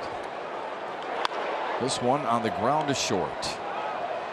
Baez takes his time, and that's an 11-pitch inning for Drew Hutchison, and he retires the White Sox 1-2-3 for the 2nd time tonight. Spencer Torkelson will lead off the Tigers' 6th. He and the Tigers up a run in Chicago on Bally Sports. Morning at 7:30 a.m. Check out the State Champs Extra Point, where we preview the upcoming high school football matchups and give updates on the Mr. Football and Anvil Awards. Don't miss out. Visit StateChampsNetwork.com. Bally Sports Detroit Football Fridays are presented by your Southeast Michigan Ford dealers. Spencer Torkelson leads off the 6th for Detroit. And then it'll be Willie Castro and Jamer Candelario. Tigers up 3-2, out hitting the Sox 7-4. Torque hit the ball hard again his last time up, but it was right at Elvis Andrus at shortstop. That ball left his bat at 107.6 miles per hour. He hit a ground rule double last night at 107.7. Those numbers are significant because those are the 2 hardest hit balls in the series so far. Wow. By anybody. Wow.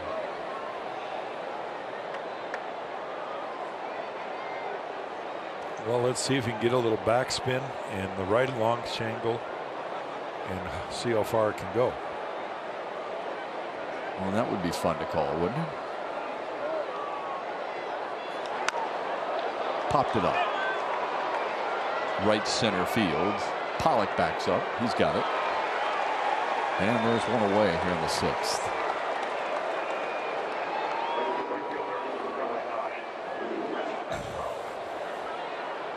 Here comes Willie Castro.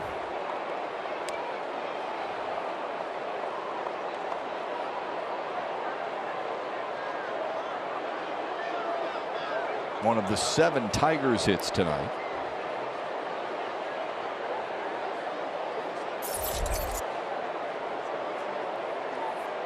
Two of the 7 are extra base knocks. The home run by Harold Castro in the 1st, and the 2-out double by Jamer Candelario in the 4th.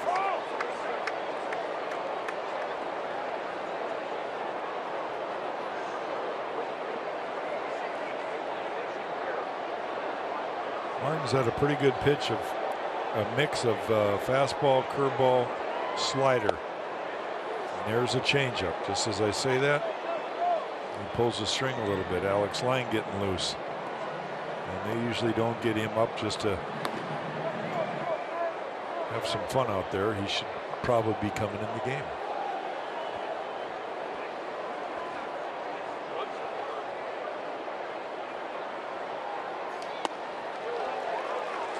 Willie Castro strikes out. There's 2 away, and that's the 4th strikeout of the night for Davis Martin.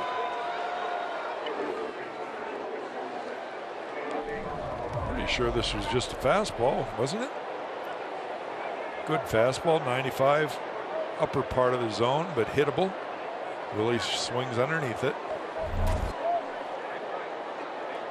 2 fastballs and a changeup in that at bat for Willie Castro. He's done, and here's Candelario, who struck out in the 2nd, and then, as we mentioned, doubled in the 4th. Rolls it over, wide to first. Abreu with a nice play, and he leads his pitcher Martin to the bag, and the Tigers are retired in order. We head to the bottom of the 6th. Detroit in front by a run on Bally Sports.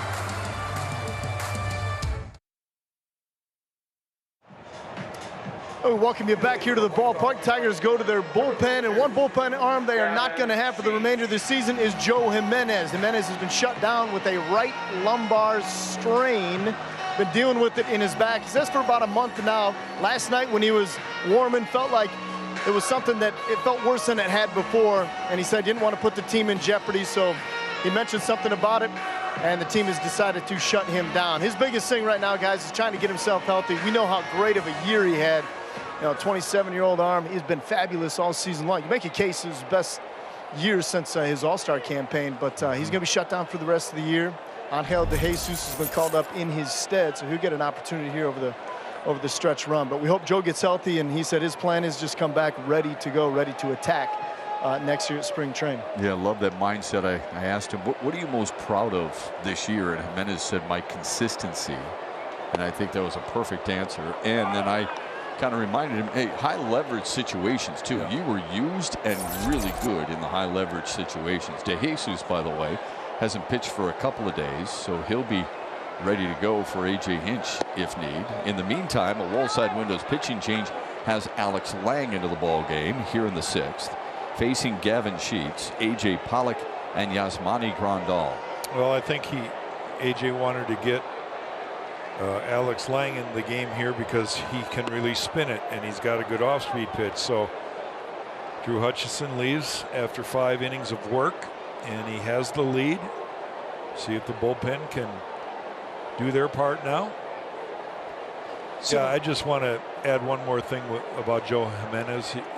His confidence has come back, and it was a really, really good year for him. I'd love to see it. AJ referenced it in his pregame scrum with the writers. He said, "Look at this guy's kind of experienced everything. He's been demoted to AAA. He had to go work through that, and he's really, really proud of the fact that he keeps fighting through it all, and he's had himself a real fine year." Yeah, he's been extremely valuable. He's been extremely durable, and it's too bad that it has to end this way. Not sure that he will be out in Seattle with the team, but he'll be back at home while the Tigers entertain the Royals and the Twins, as Sheets lifts one to center, and Green is there. The other thing about that is Joe Jimenez spends a lot of time with his Puerto Rican Winter League pitching coach Jose Santiago, and A.J. Hinch has a good relationship with him and talks to him quite a bit. So all are on the same page, and that's always a really good thing. For Alex Lang, Jack, this is a similar situation as last night, just an inning earlier. He followed Eduardo Rodriguez last night through an inning. Needed just 9 pitches to mow down the White Sox 1-2-3, and he's doing it here in the 6th. After getting Sheets to center, he now tries to retire A.J. Pollock for the first time tonight. Pollock has singled and doubled. Well, it's getting to be that fun time of the game, right? You're in the bottom of the 6th inning. We've got a 1-run game again, so it's a pressure cooker type of game. Every pitch matters. We finally got that guy out. That's a good sign. 2 away. Might have been the turning point so far in the game in the 4th when Pollock was at third base and he went on contact with the infield drawn in. Yeah. And Harold Castro threw a perfect strike to Tucker Barnhart, who tagged A.J. Pollock, and for all intents and purposes that took all the wind out of the proverbial sails for Chicago. Yeah, we'll show you that in a minute. And good call right there, Shep. Both managers have to make a decision how they want to play out that one. Grandal down the right field line.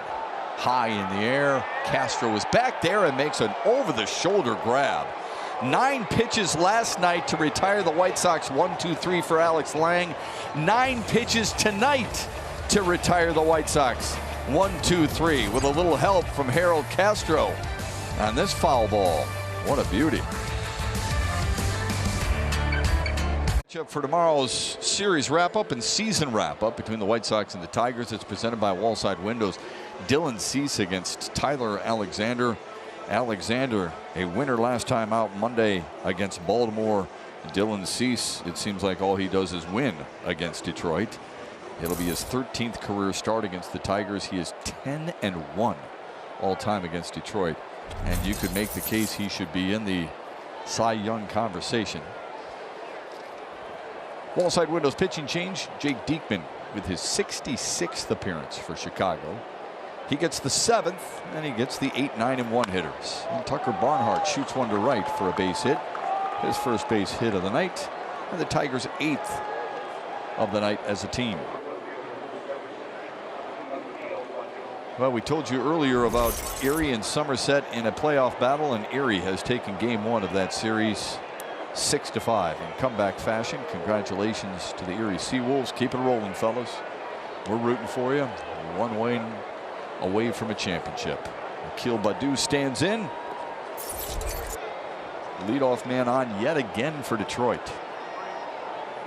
It has been a constant theme in the first 2 games of this series. Always a good thing for your offense. Baddoo has to bunt here, and foul tipped it into Grandal's glove. And Malachi Moore, the home plate umpire, said he went. I thought he bunted at it. Baddoo arguing that he didn't even hit it or attempt to hit it. Let's see. Get another look at it here.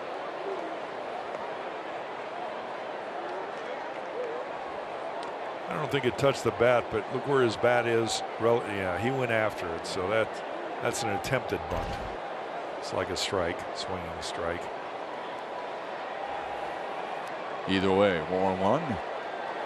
And he bunts this one down the first base line. They're going to have to hurry to get him. No, they can't get him. Akil Baddoo aboard.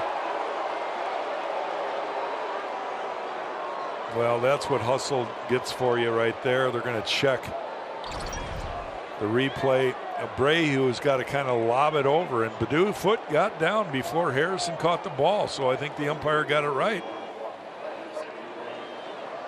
Yep, that's safe. So it will be an infield hit for Akil Baddoo. Boy, great hustle, huh?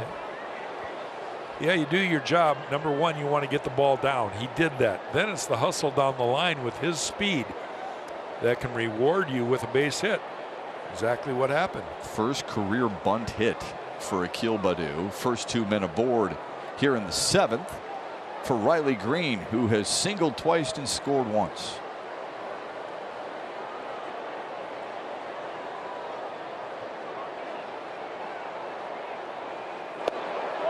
On the outside corner, 0-1. Now Diekman is kind of a crossfire, kind of a slinger type pitcher. He throws a little bit across his body. Riley Green was bailing a little bit on that first slider. See if he can keep his front side in.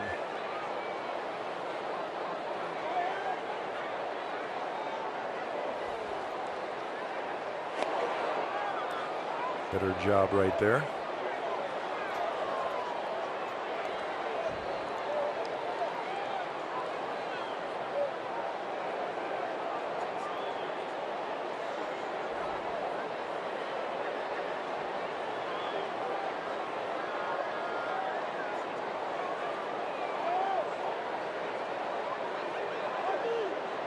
Big inning, good chance, good opportunity for Detroit here. Riley can keep it going.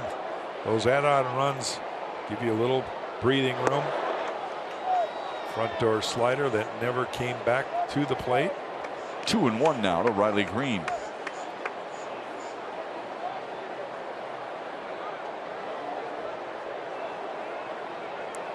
Chicago is Jake Diekman's 7th team in his big league career.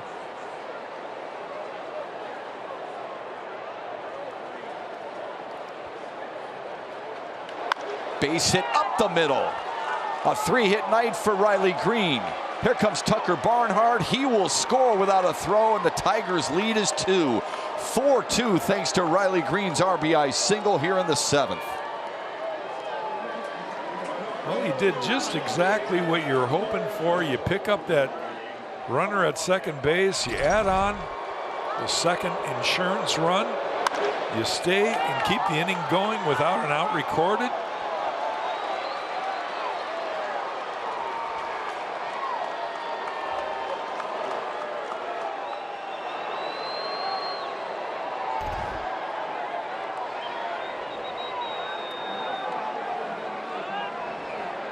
second 3-hit game of the year for Riley Green, and here's Javier Baez. That pitch is inside.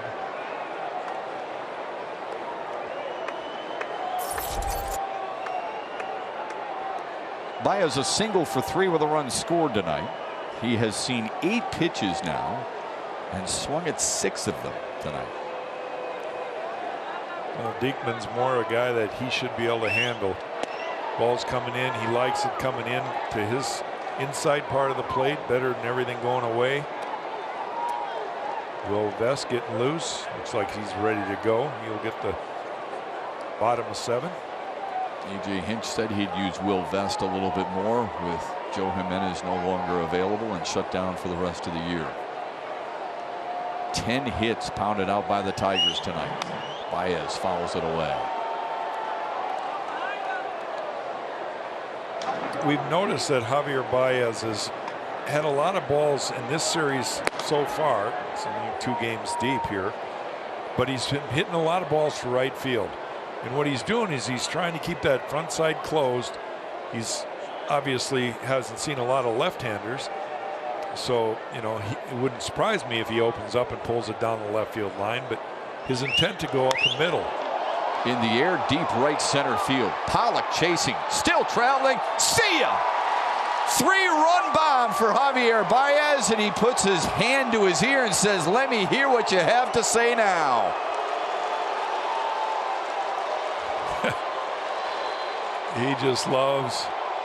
He just loves performing here in front of the Southside fans.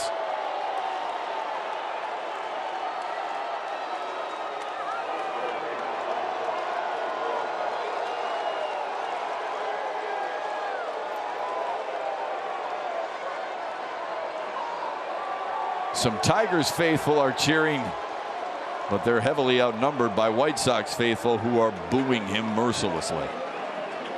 Baez getting the last laugh after his 15th homer of the year makes it 7-2 Detroit.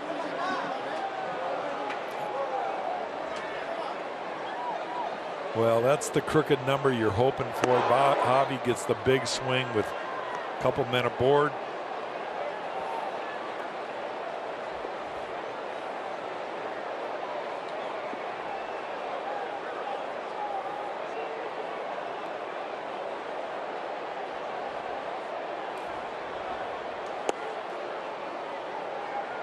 First 4 men have collected hits in the inning.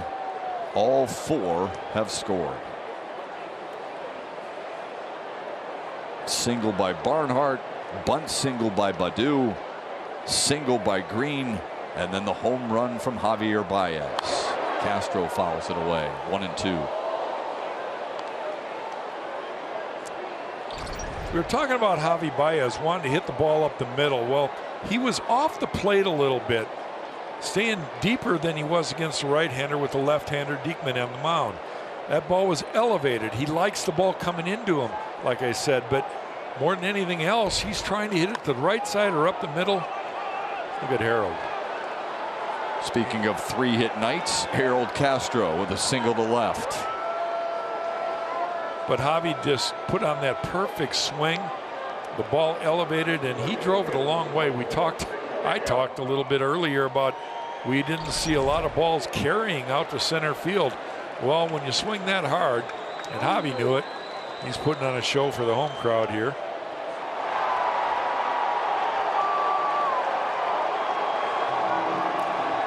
Great at-bat and a big moment again for Javier Baez. Chicago's going back to the bullpen.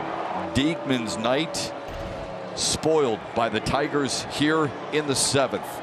Highlighted by Javier Baez's 15th homer of the year, and Detroit is running away with it on the south side. Tigers baseball on Bally Sports is brought to you by GMC. Visit your closest dealer for exceptional offers all month long. By Comerica Bank, raise your expectations of what a bank can be. Come to Comerica. And by Miller Lite, the official domestic beer of the Detroit Tigers. What a night it's been for Detroit, and what an inning here in the 7th. First 5 batters reach. 4 have scored. They've chased Jake Diekman. Here's Jose Ruiz to face Miguel Cabrera, and the first pitch is fouled back.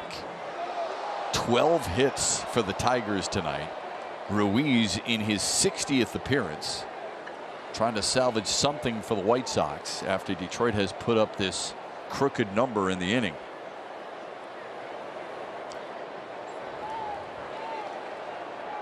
Ruiz adjusting his pitch comm there.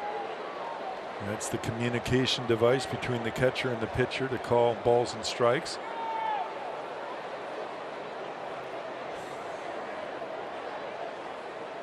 Three-hit games for Harold Castro. Riley Green and Javier Baez with a 3-run homer. That has been the story. Cabrera fouls it back.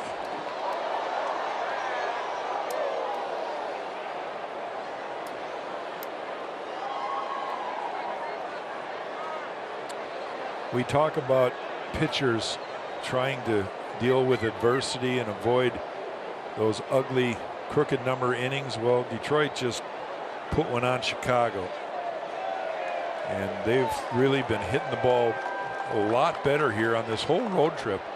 The one game in Baltimore, not so much. Cabrera sends Sheets traveling back close to the warning track for the first out here in the 7th. But you love the fact that they were able to put 4 on the board. There's still only 1 out. That was the first out recorded here in the top of the 7th.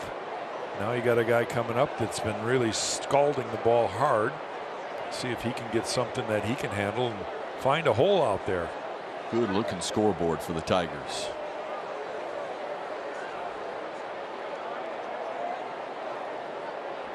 Torkelson 0 for 3. And first pitch swinging, second consecutive time that he's popped up. 2 away.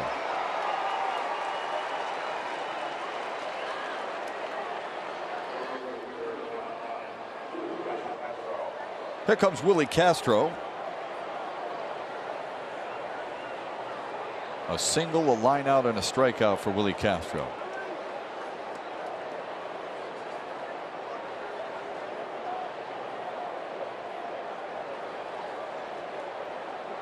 Five hits in the inning for Detroit.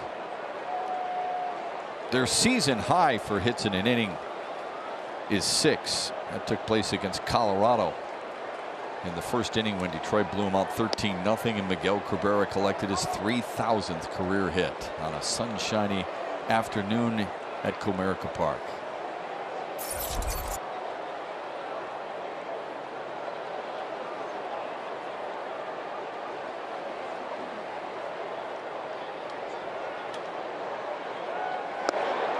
Two 2-0 to Willie Castro.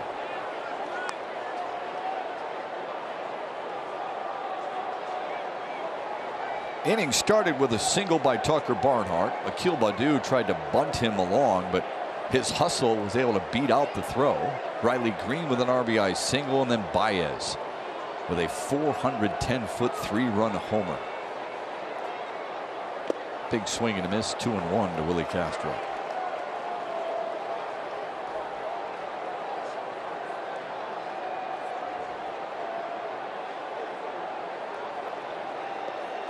White Sox playing Willie pretty much straight away. A little deep up the middle on the grass. Moncada's fairly deep at third. Brayo's got to hold the runner. Outfield normal depth, straight away in the outfield. There they are. So it's up to Willie to find a piece of grass out there somewhere in between all those guys. Willie Castro's the 8th batter of the inning for Detroit.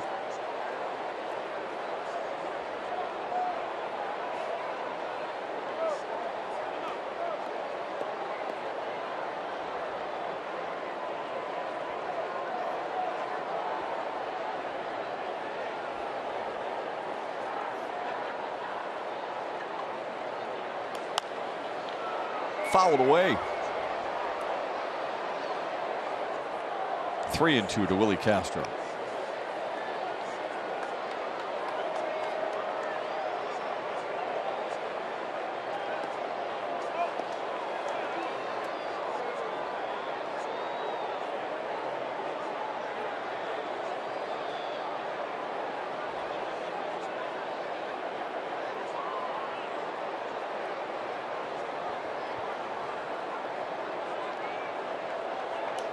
Another one punched foul. Protecting the plate right there. Kind of spoiling some pretty good pitches there by Ruiz.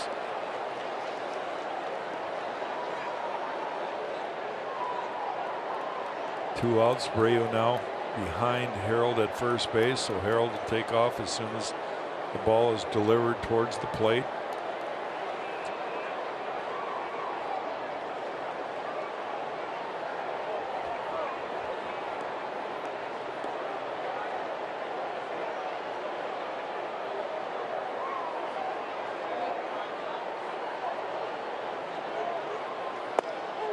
Strike 3 called. Down goes Willie Castro, but the Tigers with a big inning. 4 runs on 5 hits, highlighted by Javier Baez's 15th homer of the year, his 3rd against the White Sox. He loves shutting up road fans, doesn't he? Watch this one as he bends an ear. Give me more. And the Tigers always looking for more as we stretch in Chicago. Brought to you by MGM Grand Detroit. You know, you could, put your tail between your legs and just mope around all season or the rest of the season, or you can, go out there trying to ruin someone else's season and say, hey, we're not going to playoffs, neither are you. Hey, who says these games don't matter, Shep? I know this season hasn't gone the way that the Tigers would have liked, but for a lot of these young players, you got a chance to sound the death knell on the Chicago White Sox season. Play some games here that mean a little something to each individual player. You try to close this thing out the right way over these final 12 games. And there you go. Let the kids play. How many times, when he said that to you, you asked him that question, how many times did you say in your mind, let's go, come on? I know you, yes. I said, these two are beautiful. Man. Let's go. So I love you big guys. money moment. I said that to him in the clubhouse today. I said, I'm telling you right now, I want to run right through that brick wall. Let's go. No, man. Hey, look. We'll have Jack Morris social hour here soon. Hey, here's the reality, right? I mean, we know where we are. I'm going to say we, Tigers fans know where this team is. Same with the White Sox fans. They wanted a lot more. They expected more. But you play each game.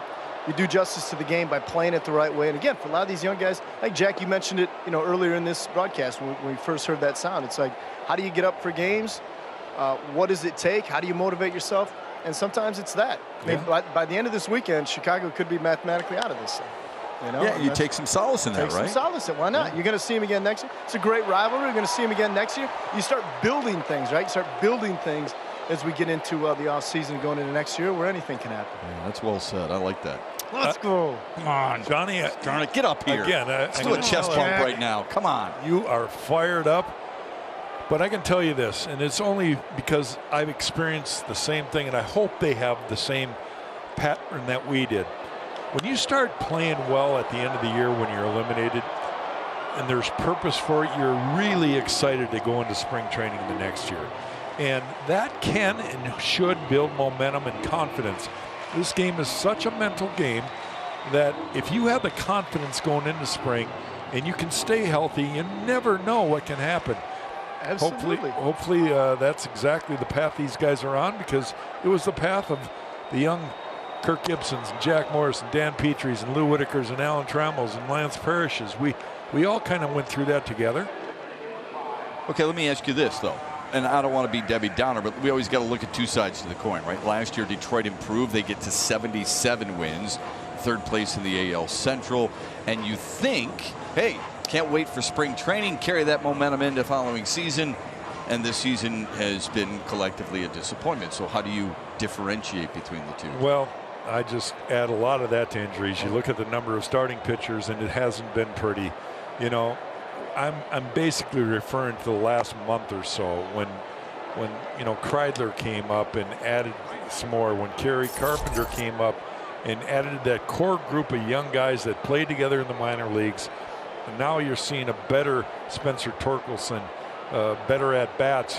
He's hitting everything hard, even the breaking balls. But talked about fastball. Javi Baez loves it here in Chicago. He's going to be an everyday guy for probably 5 more years. So, it's the nucleus of the team that has to start gelling together.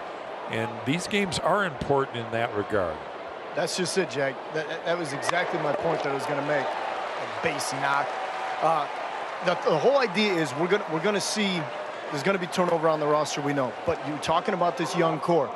These guys you can't just assume leadership. It's tough for guys to do in the rookie campaigns. But once they start taking on the identity of a lot of these guys that are coming up in their early 20s, remember he talked about it with Riley Green, the way he goes about his work, Spencer Torkelson, we'll see what Ryan Kreidler is able to do long term. So eventually you're going to see the guys, the Miguel Cabreras of the world, some of the veteran guys that have been on this club, and the baton will be passed on to this young nucleus. What is the future? How good are we going to be? And if we're playing with the little moxie, yeah, we're going to spoil Chicago's season. You walk around that way a little bit, chest puffed out. Hey, this wasn't our year, but next year, take a look, see what we can do. I love it. Yeah, well, this team will, there will be a transformation when this team becomes the team of those younger players. Yeah. When Riley Green and Spencer Torkelson are willing and able and feel the time is right. And Kreidler to take this team as in their leadership roles, that's when you will turn that proverbial page. What gives me the most hope of all of it is their pretty consistent defense already at a young age. That matters. Now pitching has to come around. We don't even know where that's going to be headed because there's so many questions there. And it's going to be a huge part of putting the puzzle together. But we're seeing some signs of progression in offense. The defense has got to be there. It just has to be there. There's no excuse for not having quality defense because that'll prevent runs.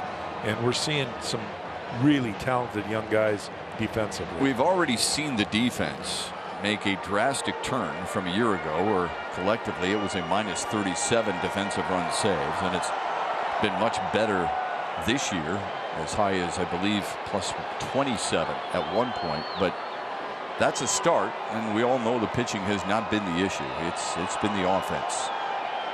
And Andrus pops it up, shallow center. Green will take care of it.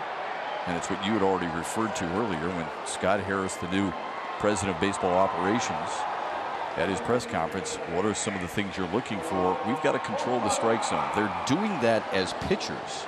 They need to do it on the offensive end more than anything else for next year. And that's probably the hardest part, right? You can't predict hitting. You've got to give them the time. That's why I say, I think the quickest element of the game that you can make a difference the quickest is defense. You know, get guys that are talented, can pick the ball, throw the ball accurately. You know, adjust to the baseball as it's hit hard towards you. Don't get those short hops where you're kind of caught in between. All those things. We've seen Riley Green. He's been a highlight film at times.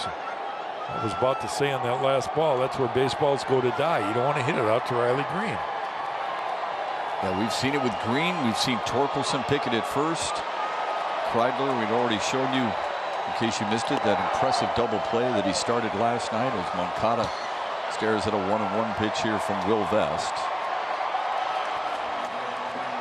Chicago bullpen continues to stay busy. That's Vince Velasquez. You know, and we're not even talking, haven't even mentioned Akil Baddoo and his overall talent and the upside that he can have if he gets the confidence back. There's one to him. Go ahead, Akil. We're just talking about you. Catch it. He does, and that ends the inning. Akil Baddoo will hit third in the 8th with the Tigers up by 5 on Bally Sports. Scott Harris, the new director, president of baseball operations for the Tigers. He learned at the knee of Theo Epstein, and Epstein, when Harris was hired by the Tigers, somebody who really understands the landscape of the game. Smart, analytical, process-oriented, patient, very strategic, builds trust with everyone around him, from players to staff and scouts. Naturally progressive in the way he integrates technology and data in an organization. Knows how to uplift people. Genuinely, people love working with him and connecting with him. And that's similar to the feel we got when we interviewed him for a full inning while we were in Baltimore.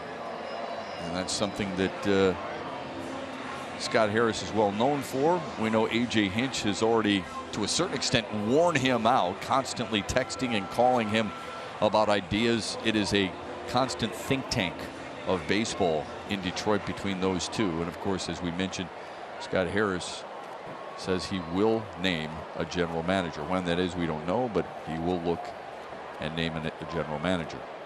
We're in the 8th inning. Jeimer Candelario, Tucker Barnhart, and Akil Baddoo. This is how it started in the 7th, really. Started really with Tucker Barnhart, but Candelario has a double here tonight. He's got one of the 12 Tigers hits, 1 for 3, and he's facing a new Chicago pitcher in Vince Velasquez.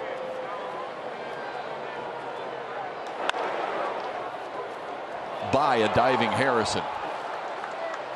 Abreu just kind of let that one go. Harrison might have been caught off guard just a little bit, thinking Abreu was going to make the play. Instead, Abreu went to the bag. Harrison was late on the reaction, and it skips by him for a leadoff single. You described that perfect. It's exactly what I saw. Abreu, he must have heard, because Harrison says, "I've got it." You saw Abreu going back to the bag, and then that ball kind of skipped on the grass and got by Harrison pretty quickly.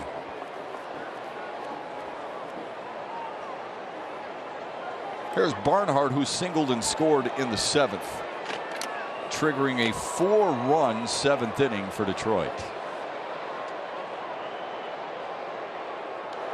First pitch swinging and fouling it back.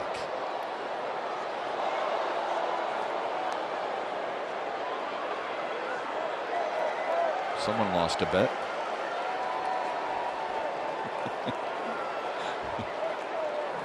Garrett Hill begins to warm.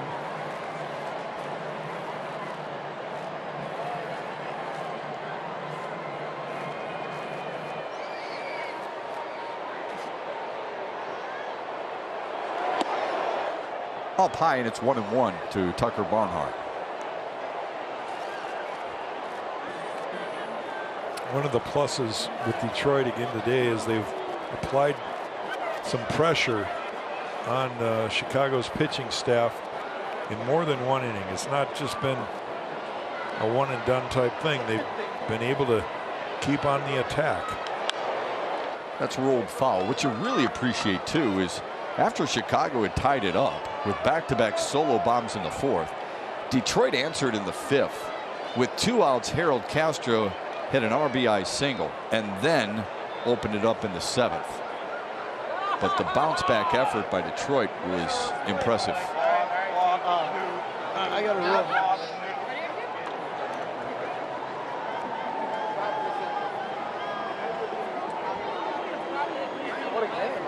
Chicago plays Barnhart to pull.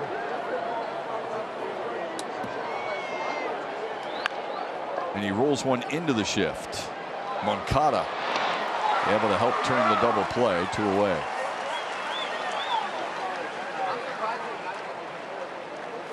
Doubt we'll see that next year. A 6-5-3 double play.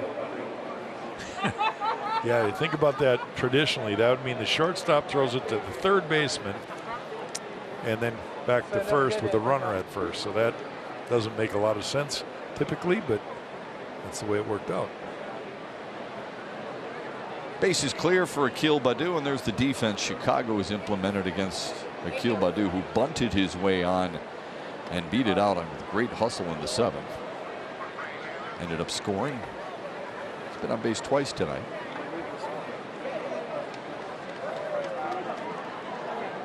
Where are you going to be now?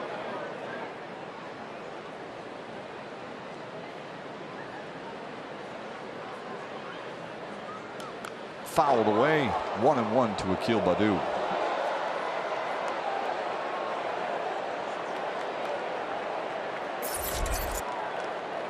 We saw Garrett Hill warming up for Detroit in the bullpen. If he does indeed get the 8th, he'll get the 3, 4, and 5 hitters. 2-1 to Akil Baddoo, who, Jack, looks a lot more confident at the plate, even on the takes. Yeah, that home run in Baltimore really helped him in the batter's box. I think he felt a lot of love from his teammates. They were happy for him. You know, he has struck out and walked here, but he's been on base twice tonight. And that's exactly what the Tigers want him to do. Get on base, because what his tool set is as a base runner is a plus plus. He can flat out fly. He's a smart base runner. He'll take the extra base. fouls it back. That home run came Tuesday night. It was a 2-run shot in the third. It traveled 448 feet. It was his second of the year, and it just kind of, you could almost see it just alleviate a lot of pressure. And then he doubled his next time out. Yep. Ended up going 3 for 8 in the series against the Orioles. Yeah.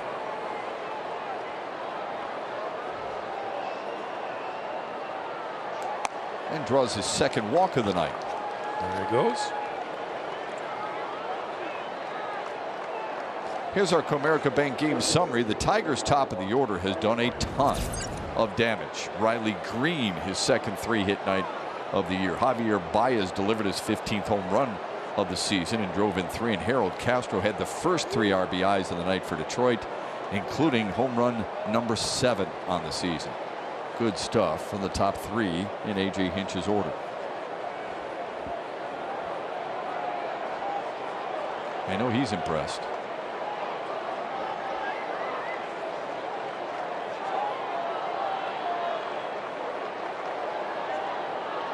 Green has driven in a run and scored twice. Big swing and a miss.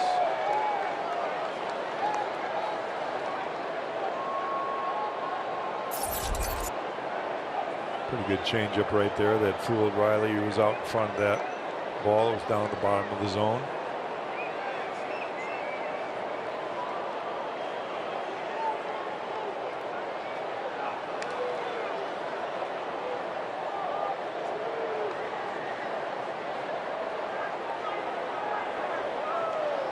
What do you think about running in this situation? Well, I was going to ask you that. You know, kind of a old baseball tradition. You don't run with a big lead, but I think this is a different time of year.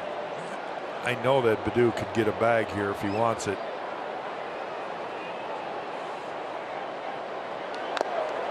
Fouled away 0-2.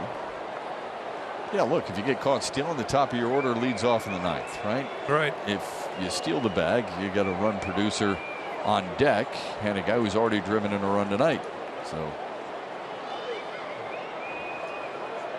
I could understand the line of thinking if Akil Baddoo's on the move.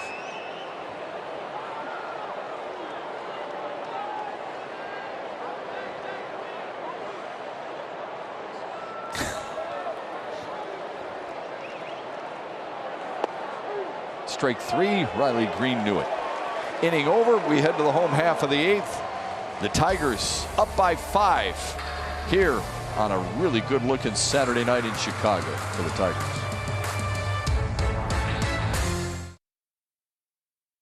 Good pitching. Drew Hutchison's in line for the win. The bullpen's been rock solid.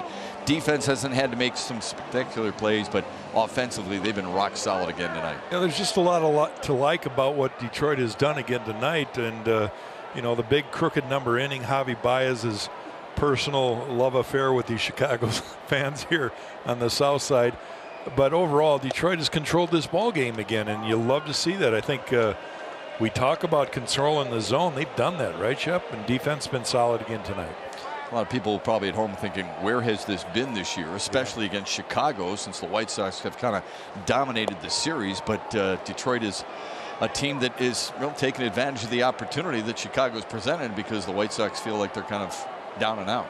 It's one way to get even, though, at the end of the year. Who gets the last laugh, right? Chicago was supposed to win this division. Everybody, a lot of people, I should say, thought that they were the best team in the division. Cleveland clearly showed in the end that they have been. But Detroit can kind of take something out of this year-long, 19-game series by winning the series number 1. They can do that here tonight. Jose Abreu has flied out now 4 times on the night. 1 away here in the 8th for Eloy Jimenez. It's a wall-side windows pitching change. We see Garrett Hill for the 14th time this season. And out of the bullpen, you have noticed that he has gone over his head in his windup. Yep. It's a little different than what he used to do, but he seems very comfortable with it, and it's been very effective for him as well. Yeah, it's a timing mechanism is all it is. Typical, and we've seen this a lot, where starting pitchers end up in the bullpen, and over a little bit of time their velocity spikes and they gain 2-3 miles an hour. Now I know that the pitching staff has kind of tweaked him a little bit, but he has gained some velocity. There's another fly ball to right, really underneath it. And they've also, like Shep just mentioned, they've got his hands up over his head. I don't believe that that directly relates to more velocity. So you young kids that might be listening, don't just do that thinking you're going to throw harder, but it has created probably a little more stability and repeatability for Garrett, and he's liking it. 11 fly ball outs for Chicago after the first two find their way into the glove of Willie Castro. And here's Gavin Sheets, who flew out to Riley Green his last time out. Garrett is real mechanical. He is a guy that tries to have all his body parts, and it's almost like you can see his mind thinking about it. All right, I have to start up with my hands. I have to come back down. I'm twisting, I'm turning, my shoulders rotating. I'm looking at the target. It's the right time to release the ball. You can almost see that pattern of what he does because he is a little mechanical. But you know what? That can add to very good repetition, and that's what pitchers need. Yeah, you should know since you started your career over your head, didn't you? I did. And look at, I switched because I threw a lot of pitches. And I figured, all right, 100, 110, 115 pitches a game that I'm going up and back down for no apparent reason, right? I got to come back to the set position anyway. But with that being said, Garrett's now a reliever. It's not going to wear him out. 2-1 to Sheets. A chopper to first. Torkelson will take it himself. That's an easy inning. 9 pitches to retire the White Sox. 1-2-3 for Garrett Hill. In the 9th, Javier Baez leads off. And we'll let the crowd try and intimidate him, or the other way around, considering last time up, he had the last laugh. Pitch, it's really about the exit velo for Javier Baez. Well, he got a pitch, a 96-mile-an-hour fastball up over the middle of the plate, and there it was, deposited into right center field. 2 runners aboard. Of course, he loves to antagonize this crowd here in Chicago, and kind of put the final coffin or nail in the coffin here in Chicago so far. We do have another inning to play here, but Javi has got a flair for the dramatic, and he rose to the occasion again here in Chicago. 2 hits, 2 runs scored. That 3-run homer in the 7th really hurt Chicago.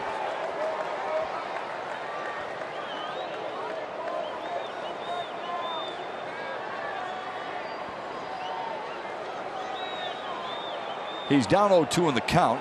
A couple of sliders from Velasquez. Reaches out and singles to left. I'll tell you, that is the part of the equation that I can't figure out with Javi. He looks so bad on a couple sliders that are a foot off the plate. So what do you think as a pitcher? Well, I just got to throw the same pitch in the same spot. So he does. And somehow he gets the barrel of the bat and one-hands this. And I mean, this is a rocket that he hit to left field. That is something else.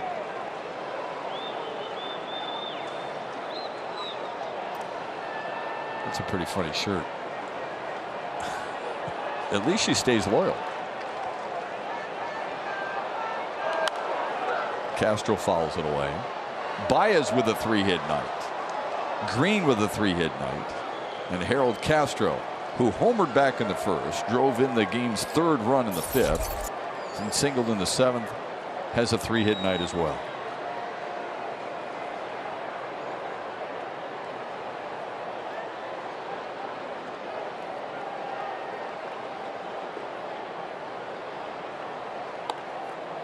That's upstairs. 1-1.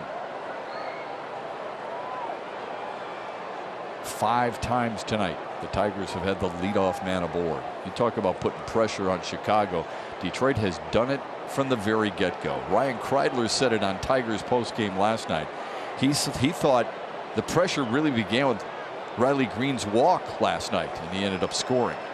Well, Green singled here tonight in the first, and the pressure was implemented right away. And Detroit has not let up a 14-hit attack.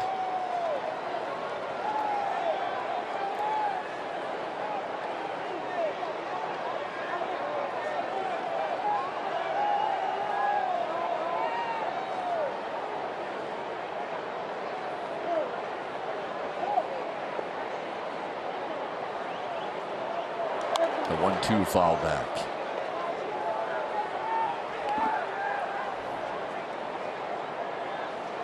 No Tiger, by the way, has more 3-hit games than Harold Castro. Tonight is number 13 on the year.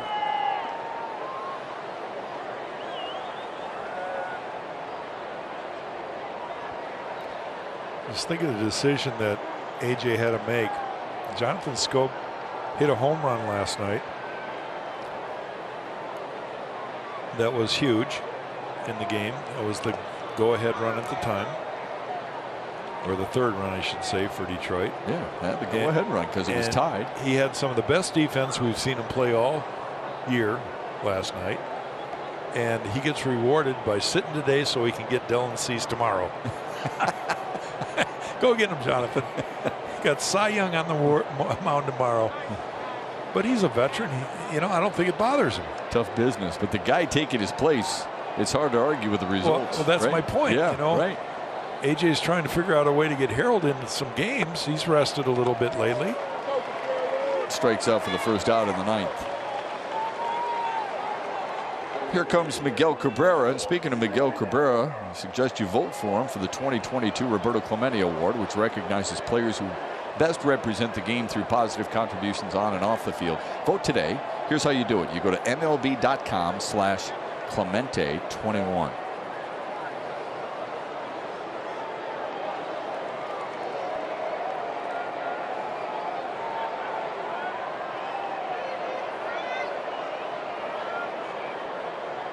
Cabrera is one of 2 Tigers starters yet to collect a hit tonight. Swung on and missed, 0-1. The other is in the on-deck circle in the form of Spencer Torkelson.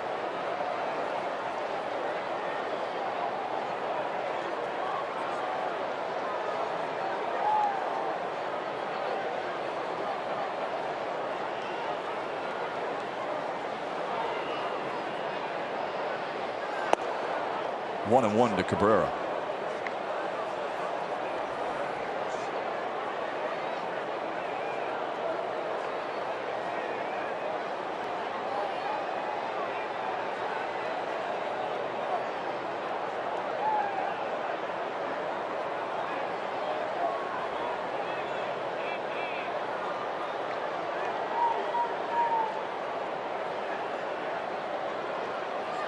Inside, 2-1.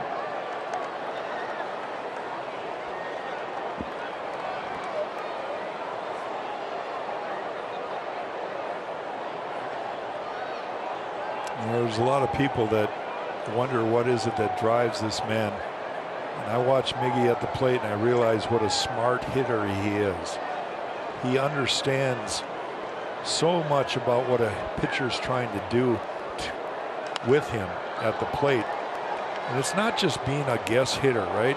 I mean, you can equate that to, well, he's a guess hitter. No, he's a hitter that understands patterns and likelihoods of what pitch should be thrown at this point, and then knowing enough about the pitcher on the mound to say, yeah, but not tonight. He's going to throw me this pitch.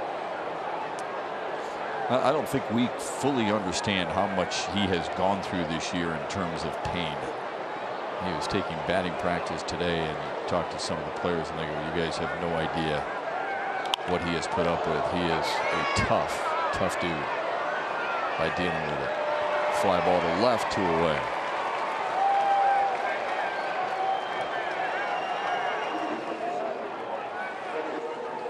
That brings up Spencer Torkelson.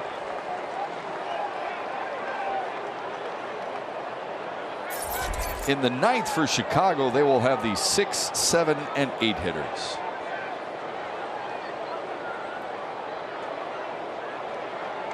That means A.J. Pollock, who's got a couple of hits, will lead things off for the White Sox.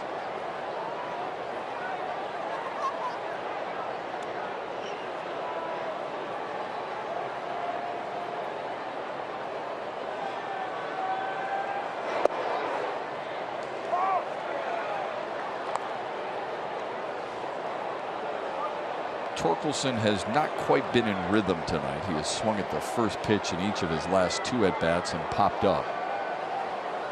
He struck out in the first, and he's been sledding uphill all night long.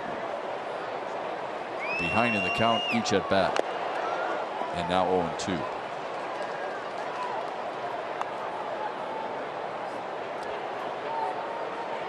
Yeah, the biggest strength in all good hitters is their ability to recognize the pitch. It happens in such a fraction of a second that they've got to think right field, left field, up the middle.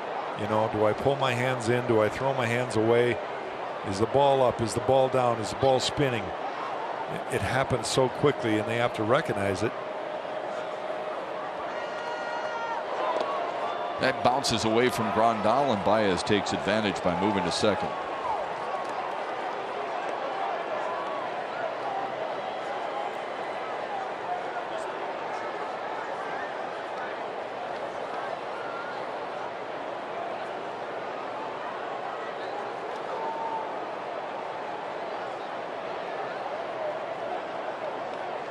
An RBI out there for Torkelson.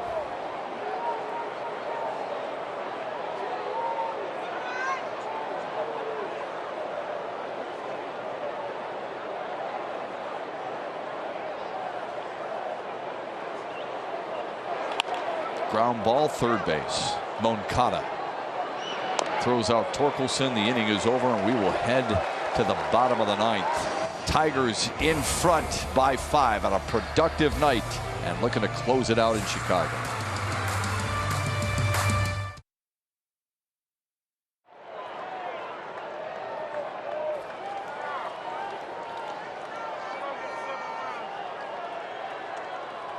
I'd love to see that, Trev. Looking forward to a happy postgame if Garrett Hill can close things out. He'll finish it off with A.J. Pollock and Yasmani Grandal, and then Mark Payton due up.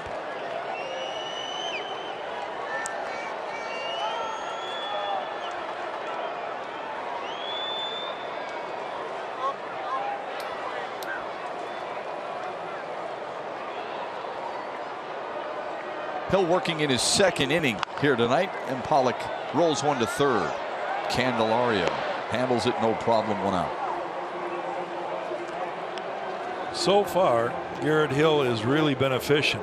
He's getting the guys to swing and recording outs. He had a 1-2-3-8. He's got 1 out here to start the 9th.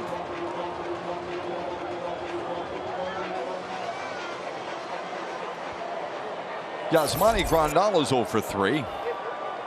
Chicago has just the 5 hits. The back-to-back solo homers in the 4th that tied it at 2, the big blows. But then the Tigers answered with 1 in the 5th, the big crooked number in the 7th. They have out-hit Chicago 14-5 on the night.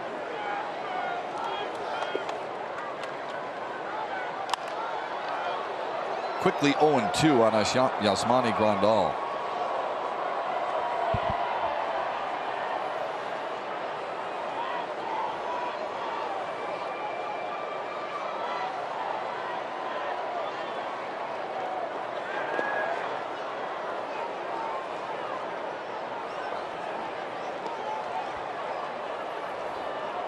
Big numbers for Detroit here tonight.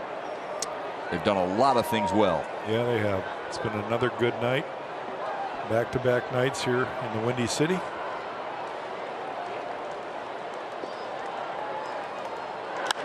Grandal fouls it away.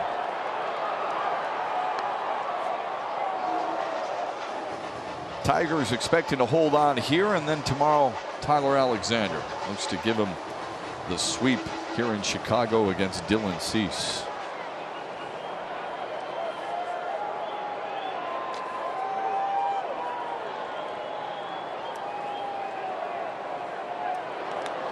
Another one in the dirt, 2-2.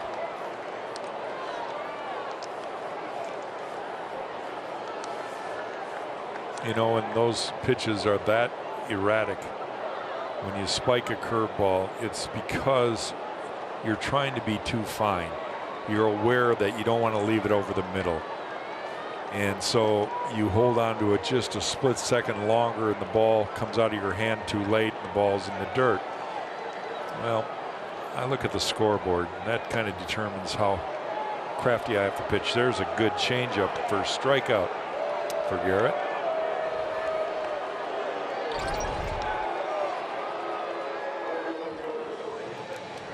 Might have been a breaking ball. Thought it was a changeup. Either way, his first strikeout of the night, and now Chicago's down to their final out in the form of Mark Payton.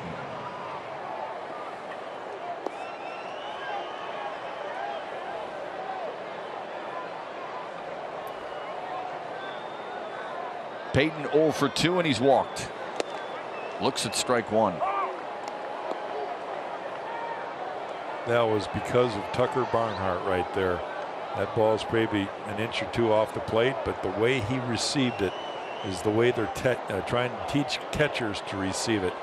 And it appeared nothing but a strike to the home plate umpire. Good job there by Barnhart.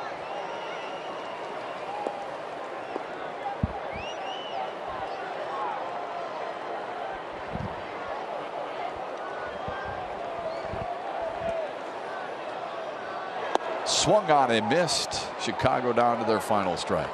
Another quality change up there from Garrett Hill.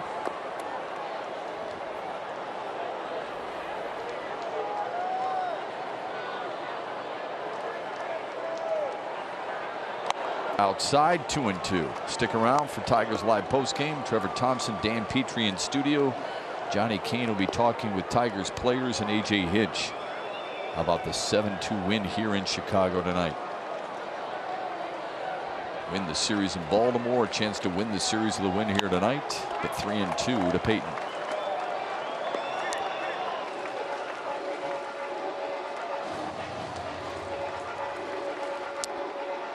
You just got to challenge him here. Throw a strike.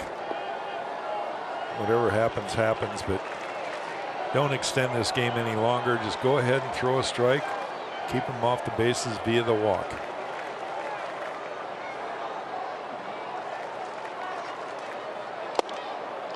Missed inside. Second time that Payton draws a walk, and the inning is extended.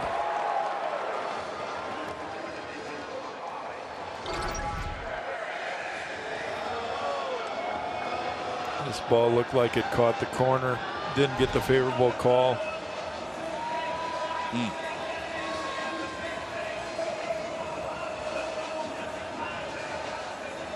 I don't know about you, but I would have called that a strike. Especially since it's 7-2. I used to tell umpires, look at, if I throw it towards you, it's a strike. Okay? If I throw it towards first, you don't have to call it a strike. But I'm not trying to walk anybody, so let's go ahead and move the game along. I'd be on the bus by now. Malachi Moore said, job well done tonight. If I missed that one, oh well. He has called a good game. He has. You and I would be digging into a steak right about now. 1-1 to Josh Harrison. Harrison's been on base a couple of times. Once courtesy of a single in the 7th. The other hurt a little bit more because he was hit by a pitch in the 4th.